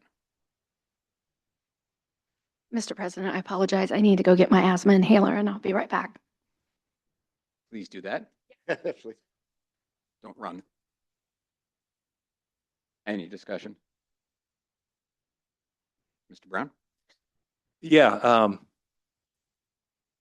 I think if we had some more background to this, Dr. Ostright and I talked a little bit earlier about, I had some questions, technical questions, and we don't have the precedent in Carmel to hire a consultant. But like you'd mentioned in your abstract here, there's some precedent. Could you elaborate a little bit more on that? And, the safety referendum passed a number of years ago at 68%. And it's the number one issue, excuse me, indeed my inhaler, number one issue that I think you discovered when you were working on the strategic plan with community input was safety of our children. So it seems like it should just on its own go in without any risk of it failing, because it would be not a good thing if it failed. But can you explain why now we think we need to have an advising person? Absolutely. Thank you for your Thank you. question. So there's a number of legislative changes that I spoke about in the abstract, but number one change is that now referendums are held on general election years or every even year. Typically, we may not have taken this referendum until 2027, but because of new law, we have to take it in November of 2026. In addition to that, now school board races run concurrently with referendum. And so that's going to complicate pieces a little bit when you're looking at PACs, when you're looking at raising money, because it does take money to run a referendum, with the flyers and the communication and the text message and getting factual information out. So that complicates it a little bit. We're going to have to establish a new PAC for the referendum because there are other PACs that are going to be supporting candidates at the same time. So that's going to be a sticky situation as well. I also believe that in Carmel, we're one of 2 districts with a safety referendum. You can fold in the safety referendum into the operating referendum and accomplish the same accomplishments that you want with regards to safety. I will say that taking a look at having every 4 years in Carmel, and really it's 3 years because we had to bump up the 2027 referendum for safety. Our community has referendum fatigue. And that's what we're focusing a lot of our time on. In the 8 years, you're focusing a solid 2 years of that just preparing for the referendum renewal each and every year. I do think it would be advantageous for us with a referendum consultant to explore that. What does that look like? Is that an option moving forward in the next election that we would take the safety referendum and the operating referendum together? I think SEA 1 tells a story that that's something that we have to look at to see if that's something that the board's interested in. I know Mr. McMichael and the finance team are putting information and numbers together as well. So couple the new laws, moving all those pieces together, I do think the time has come. The complexity that is associated now with referendums, I do think it's time for Carmel to highly consider this. The last piece I'll share is that in November of 2025, I believe there were 6 school referendums on the ballot across the state. 5 of them passed. The 5 that passed had a referendum consultant. The one that didn't pass did not have a referendum consultant. I see this as an investment. I think the ROI on this is tremendous when you're looking at approximately $8 million a year in a safety referendum. You're looking at $30 million a year in a operating referendum. The total contract for this referendum consultant that we're recommending tonight, $45,000 throughout the referendum campaign. And then there's also a cost for polling so that we can get really good data to really focus on what we would like to accomplish, and that's passing all future referendums. Thank you for that background, Dr. Ostrike. Further discussion, Ms. Koke? I did just want to make the public aware that the entire board has had the chance, I'm sorry, Ms. Cashin, except 80% of the board. 80% of the board has had the chance to meet with this company and ask a lot of questions, and have, pretty intense conversations, regarding what the services would look like and exactly what that package would kind of give us. So I did want to just kind of give that information that this wasn't the first time we've heard this. And this isn't new information. This is something that we've really looked into for well over a month.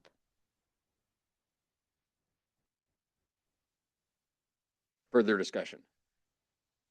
Mr. Brown. Dr. Ostright, thanks for that elaboration. I think it's important to know how things are different now than they've been in the past in this regard.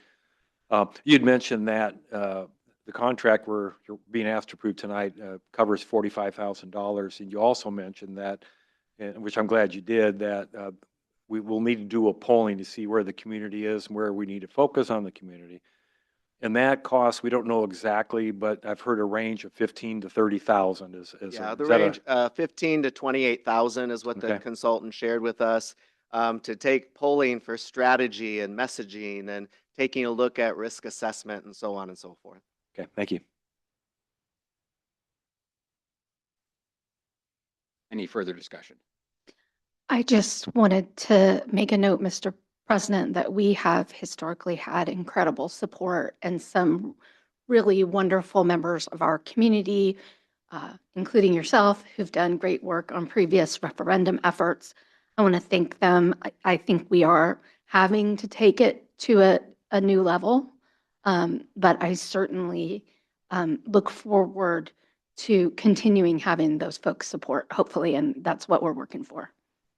And if I could add just one more thing, I believe moving in this direction provides the most transparent communications and transparent information for our community as we move forward with our November 2026 referendum. Thanks, Dr. O.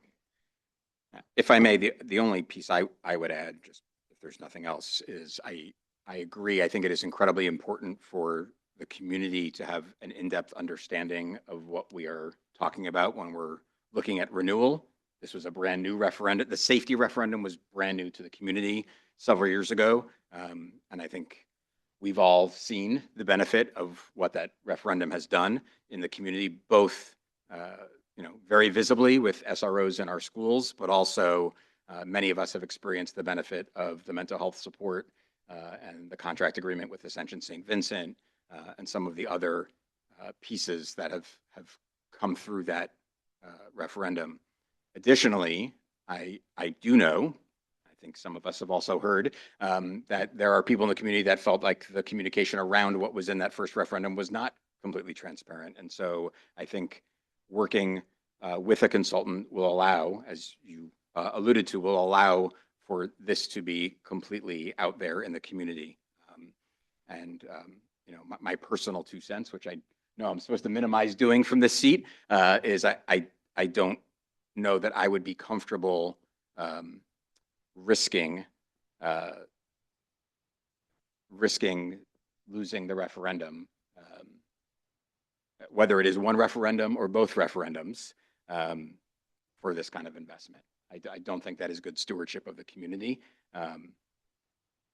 So that's the only piece I would want to add to the conversation.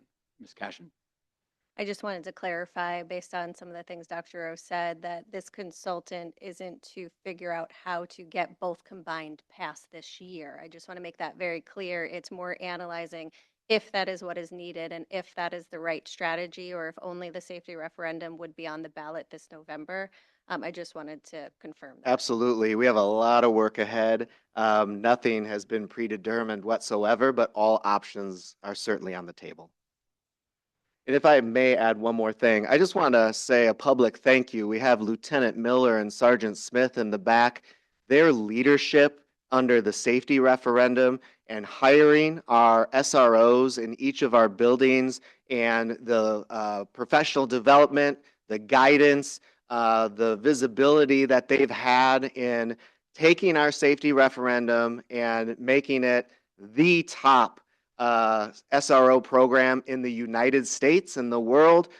Since they're back there, I just want to give them a shout out and appreciate them tonight. Thank you very much. Thank you both for your service. Any further discussion? Okay. We'll now take a vote. All in favor of approving the agreement for consulting services for First Tuesday Communications, please signify by saying aye. Aye. Motion carries. We will now move on to the reports section of our agenda. Next on, so up first is our student data report. Dr. Dudley. Thank you.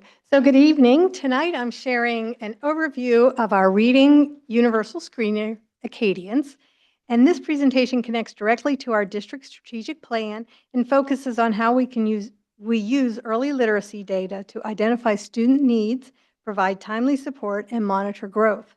Acadians is one of our key tools for ensuring we are building strong readers for the earliest grades. This work aligns with our district goals, our strategic goals, particularly academic achievement. Universal screening supports instructional coherence by ensuring consistent expectations for literacy across classrooms and schools. It also reinforces student and teacher clarity. Teachers know what to teach next, and students receive instruction that is purposeful and targeted to their needs. Early literacy is foundational to all of our key initiatives.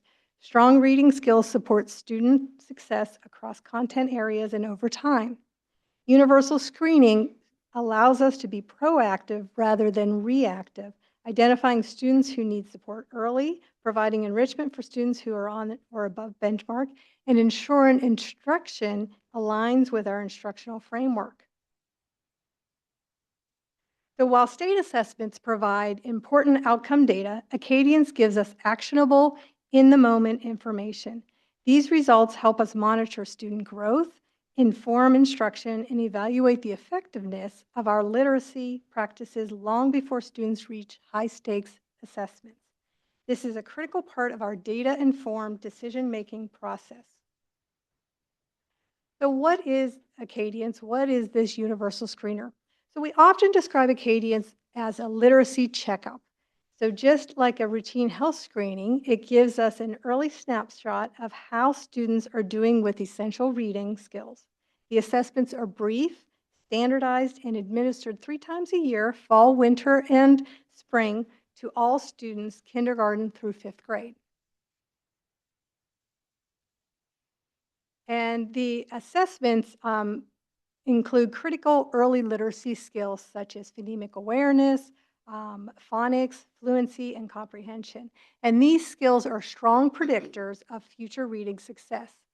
Because the assessments are efficient, teachers can spend more time using the data to plan their instruction rather than administering the test.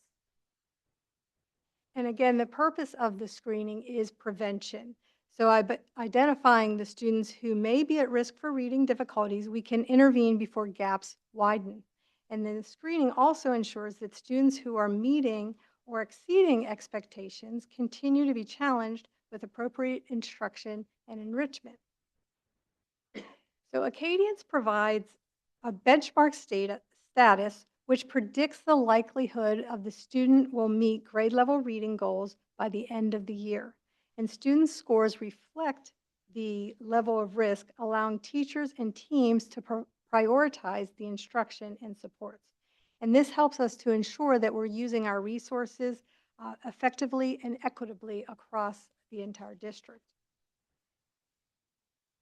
And communication with parents is key component of this process. Parent reports are sent home after each benchmark period for all of our students. And when additional reading supports is recommended, families are notified and provided with a clear plan for instruction for their child. And so this transparency helps the families understand both their child's progress as well as the support that their child is receiving. So as we look at the decision-making process, as I said, the benchmark assessments are, all students are screened with the benchmark assessments. And then some students receive progress monitoring. So we screen all of our students, we look at that data, we validate that data with additional data that we have. If we determine a student might need additional supports, then that student may have progress monitoring. They may we'll put interventions in place, plans in place for that student to give them additional supports. And then we progress monitor that, we implement that. evaluate those supports, and you can see that feedback loop continues to go around. And as we assess all of our students 3 times a year, so that we can make sure that we're making the very best data-informed decisions, and we're really zeroing in on where we need to support our students so that we can catch them before they get behind. We want to make sure we're catching them up, because we know that the research is very clear that our kindergarten and first grade students, we need to make sure that they have sound foundational skills in order to be successful in that reading. And so intervention is not a one-size-fits-all approach. Using Acadian's data, schools provide targeted evidence-based reading instruction aligned to specific skills based on the student's needs. And progress is monitored regularly to ensure the interventions are effective. And our goal is always to accelerate the learning and to move students toward grade level proficiency as efficiently as possible. So Acadian's reading is a critical part of our elementary literacy system, and it supports early identification, targeted instruction, and strong communication with families. And most importantly, it helps us to ensure that every student has the opportunity to become a confident, capable reader, laying the foundation for long-term academic success. So what questions might you have?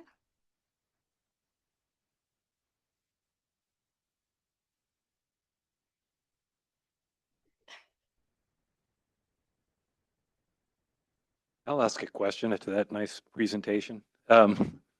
Is this tied in at all with iRead, or is this a separate assessment? So iRead is an assessment our students they'll take in March. That is a summative assessment that all of our actually our second grade students and third grade students that don't pass take. Acadian's is a different type of assessment. It's a universal screener that our students K through 5 take. They use different probes at different grade levels based on the grade level, and it is separate.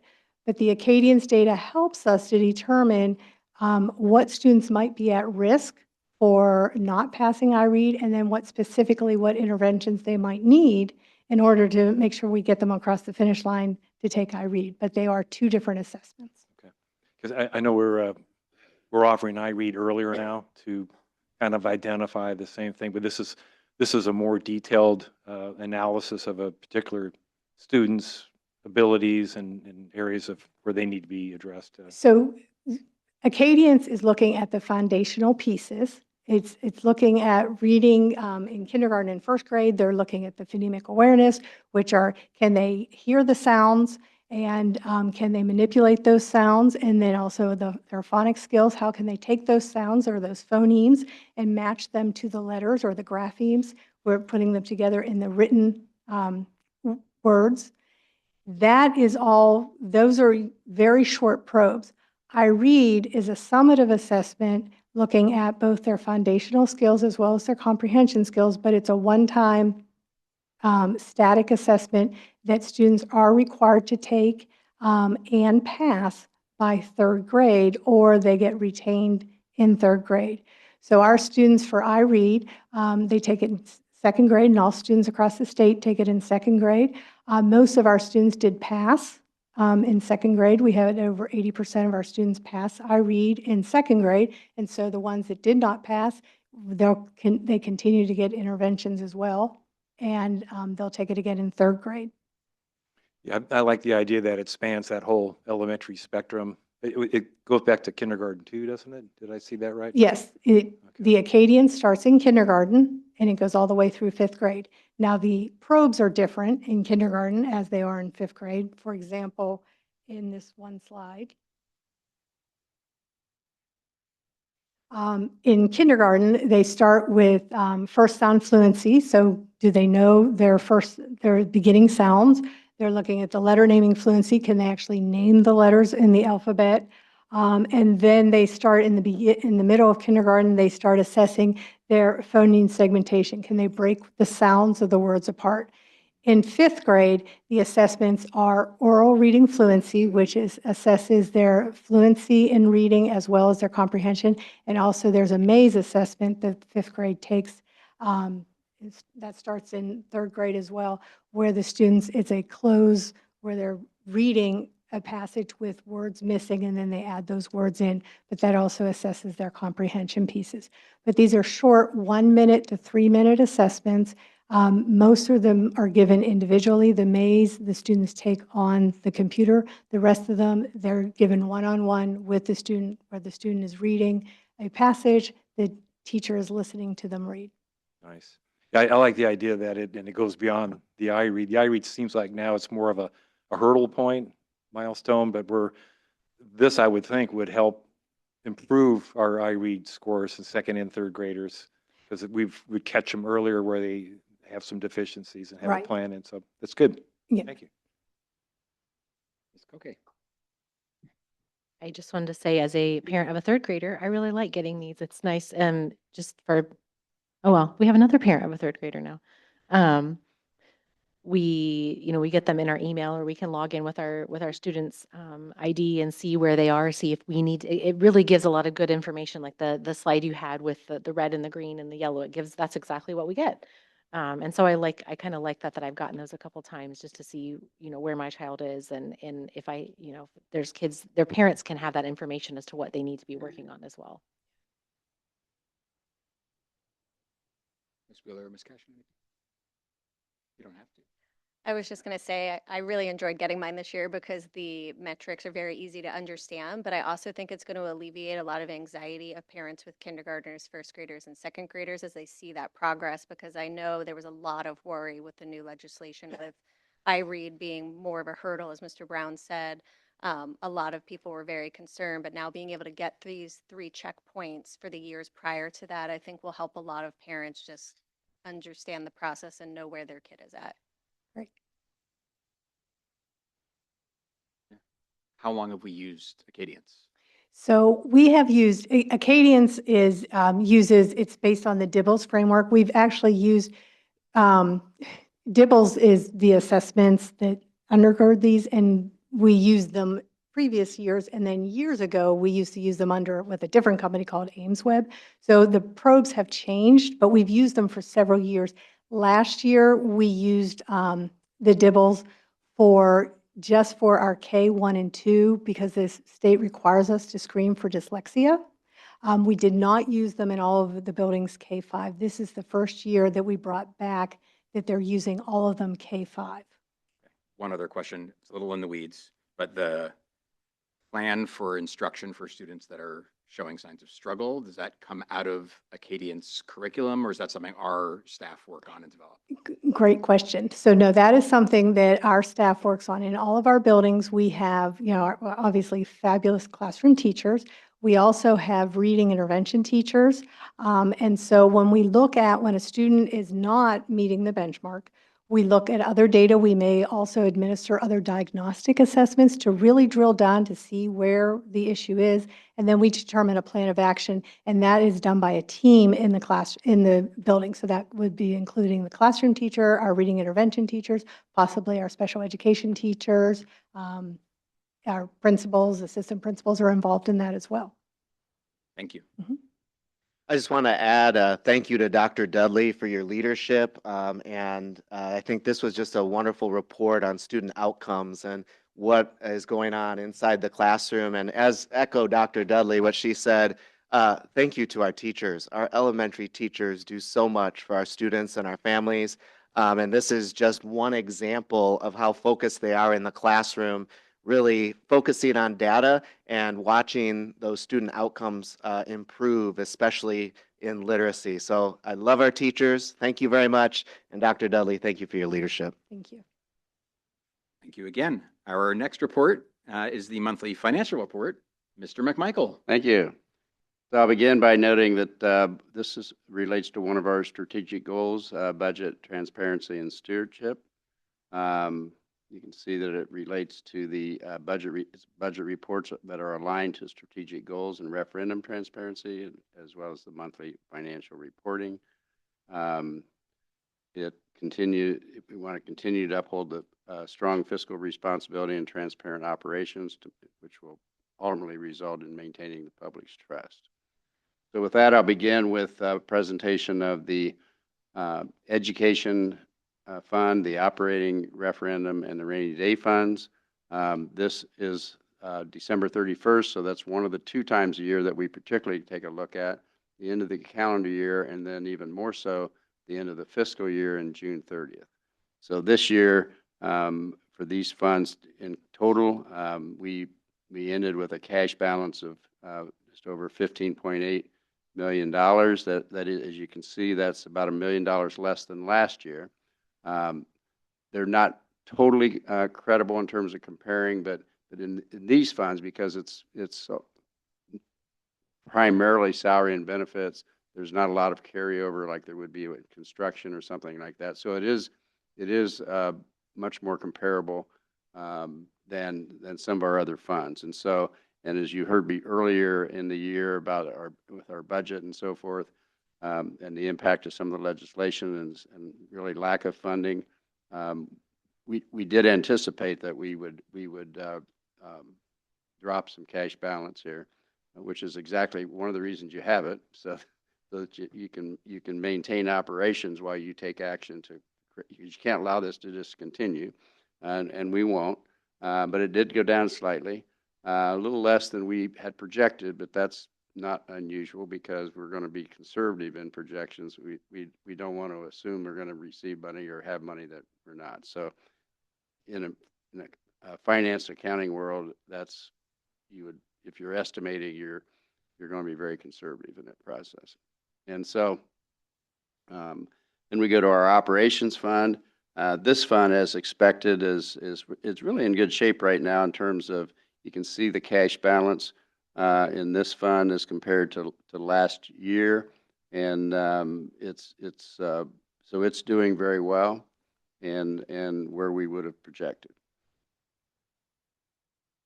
So then we go to our rainy day fund. There's really no activity to speak of in the rainy day fund this year. We didn't. You can see we had a very small expense in February and nothing since then, and we have not transferred any money, which we have into this fund, so we didn't add to the fund this year, but it's just been very stable. And then finally, the safety referendum. The balance is, as you can see, ended at almost $1.2 million, which is a percentage, given the size of this fund. That's good. This is in good shape right now from a fiscal standpoint. And you can see we increased the cash balance, which was too low a year ago. So it's gone up about $700,000, which again is a percentage that's significant and was needed. And so with that, I'll conclude my report. If you have questions, I'll try to respond. Any questions for Mr. McMichael? Mr. Brown? Just a point of clarification. This is a year-end look of sorts for us. And yes, when we look at the education operating referendum fund sheet and the operations funds, if you look at year-to-date expenses, which is now 12 months, and we look at budget year for the year, in both categories we look like we're overrun, but we had an appropriations vote, which is a very normal thing we do every year. So this, if you don't know that, this looks like we ran over budget, but that budget we've been able to, within the tax levy, have enough headroom to appropriate more budget. Is that an accurate statement? It is accurate, and as you alluded to, it's not unusual that because we're building a budget that ultimately is 18 months in advance, and so a lot of things happen. Enrollment comes in, may come in high, may come in low. All of these things have a fiscal impact. We have 2,200 employees that turn out. It's not the same people, and our salary schedules, particularly our teacher salary schedules, the board's aware, is what we call an incremental salary schedule or a step salary schedule, and so a beginning teacher makes a little more than half of what a very experienced teacher makes, and particularly with having gained a master's degree, for example. So there's a lot of movement financially going on over those intervening 18 months. And so to answer your question, it's not unusual that in the last quarter of the year, we'll come to the board and recommend an additional appropriation. Doesn't mean we're going to spend more money, but in most cases, it's because we also have more money to spend, because let's say the enrollment increased, for example, we hired teachers accordingly, but the budget was built on a lower number. And so So for all those reasons, you're exactly correct. We end up with additional appropriation in many years, and which actually increases before we get to the end of the year. We've increased the appropriation and thus the projection.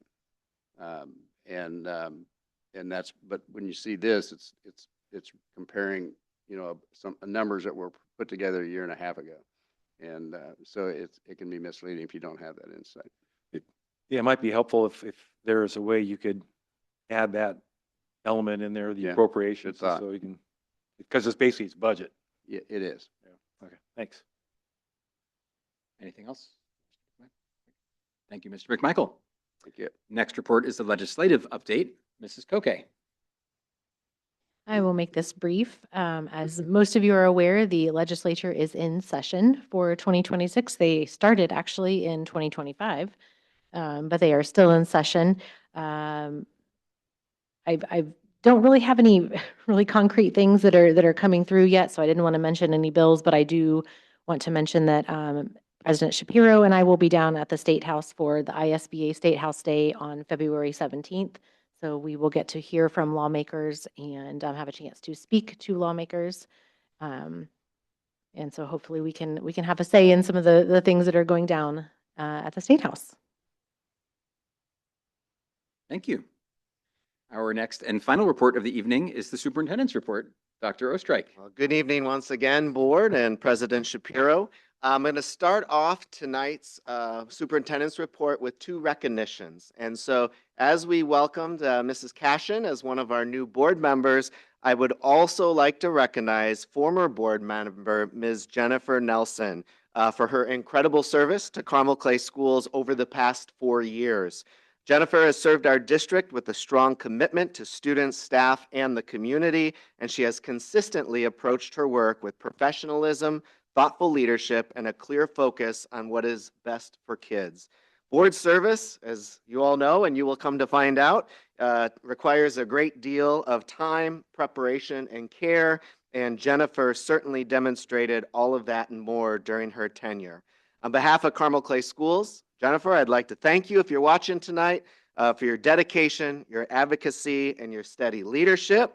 We truly appreciate your service and the positive impact you've had in our district. We will be presenting Jennifer with a Board of Education plaque. She couldn't be here with us tonight, but some of our board members I'll invite, and we'll go see Jennifer soon and present this to her for her guidance and direction as a board member that has strengthened the bond between the community and the school. So, and then it also does have a little gavel there. I tried to switch that out with former President Koke earlier, but we will go ahead and present that to Ms. Jennifer Nelson, our former board member. So thank you.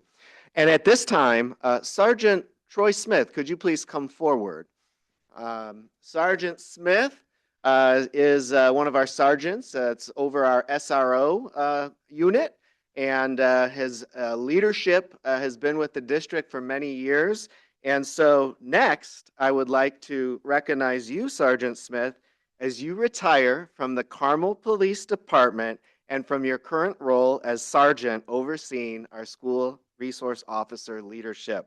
And so Sergeant Smith has been a valued partner to Carmel Clay Schools and a trusted presence in our buildings. His work has strengthened our safety efforts, supported our administration, and helped build strong relationships between our schools and the Carmel Police Department. Safety is not just about procedures and protocols, it's about trust, relationships, and consistency. Sergeant Smith has helped us bring all of those to our district, and we are grateful for your leadership and your years of service. Also, Sergeant Smith, I understand you enjoy flying an airplane in your airplane, so let me just end with this. Sergeant Smith, thank you for helping keep our schools safe, and we hope you enjoy retirement that's truly cleared for takeoff. We wish you smooth skies ahead as you fly into this next chapter. Congratulations and thank you.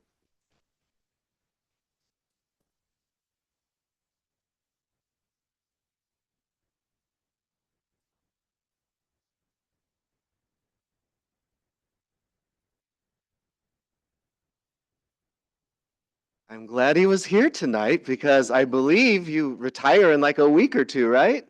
Ne- Next Friday is his last day. 30 years in the Carmel Police Department. That is just fantastic. And I'm glad you were able to spend some of your last years before retirement here in Carmel Clay Schools. And we truly appreciate all you've done for us. So thanks again. All right. And I also wanted to share, nothing won't be as, everything else is not going to be as special as that, I can tell you that. I also want to share with the board and with our community that Carmel Clay Schools has launched our official AI website for our parents and our community and ultimately our students. So it is officially live and up and running here in Carmel. And so this resource is an important step forward for our district as we continue to support our staff, students, and families with clear information and practical guidance around artificial intelligence in education. So as you know, this work was highlighted earlier in the year as part of our technology workshop, and it really reflects the ongoing focus and responsible innovation, digital citizenship, and preparing our students for the world that they're entering because they are entering an AI world. So we're proud of this step forward. I'm grateful to our technology team for their leadership in bringing this work to life. So I encourage you and the community, go check it out. This is just the beginning as they'll continue to enhance it as we grow with AI here in Carmel Clay Schools. And then finally, I wanted to leave the board tonight and the community that I wanted to share that the district sent out a communication today regarding our weather-related decisions. And first, I want to acknowledge that these decisions are not easy. We understand the impact they can have on families, staff, and especially student learning. Our number one goal is, number one is student safety. Number two goal is having our students with in-person learning. I wake up extremely early. This morning, I was driving around the district at 5 a.m. I continually check the temperature, most importantly, the wind chills. I take a look at that National Weather Service chart and where we get into kind of the dangerous frostbite wind chills that we take a look at.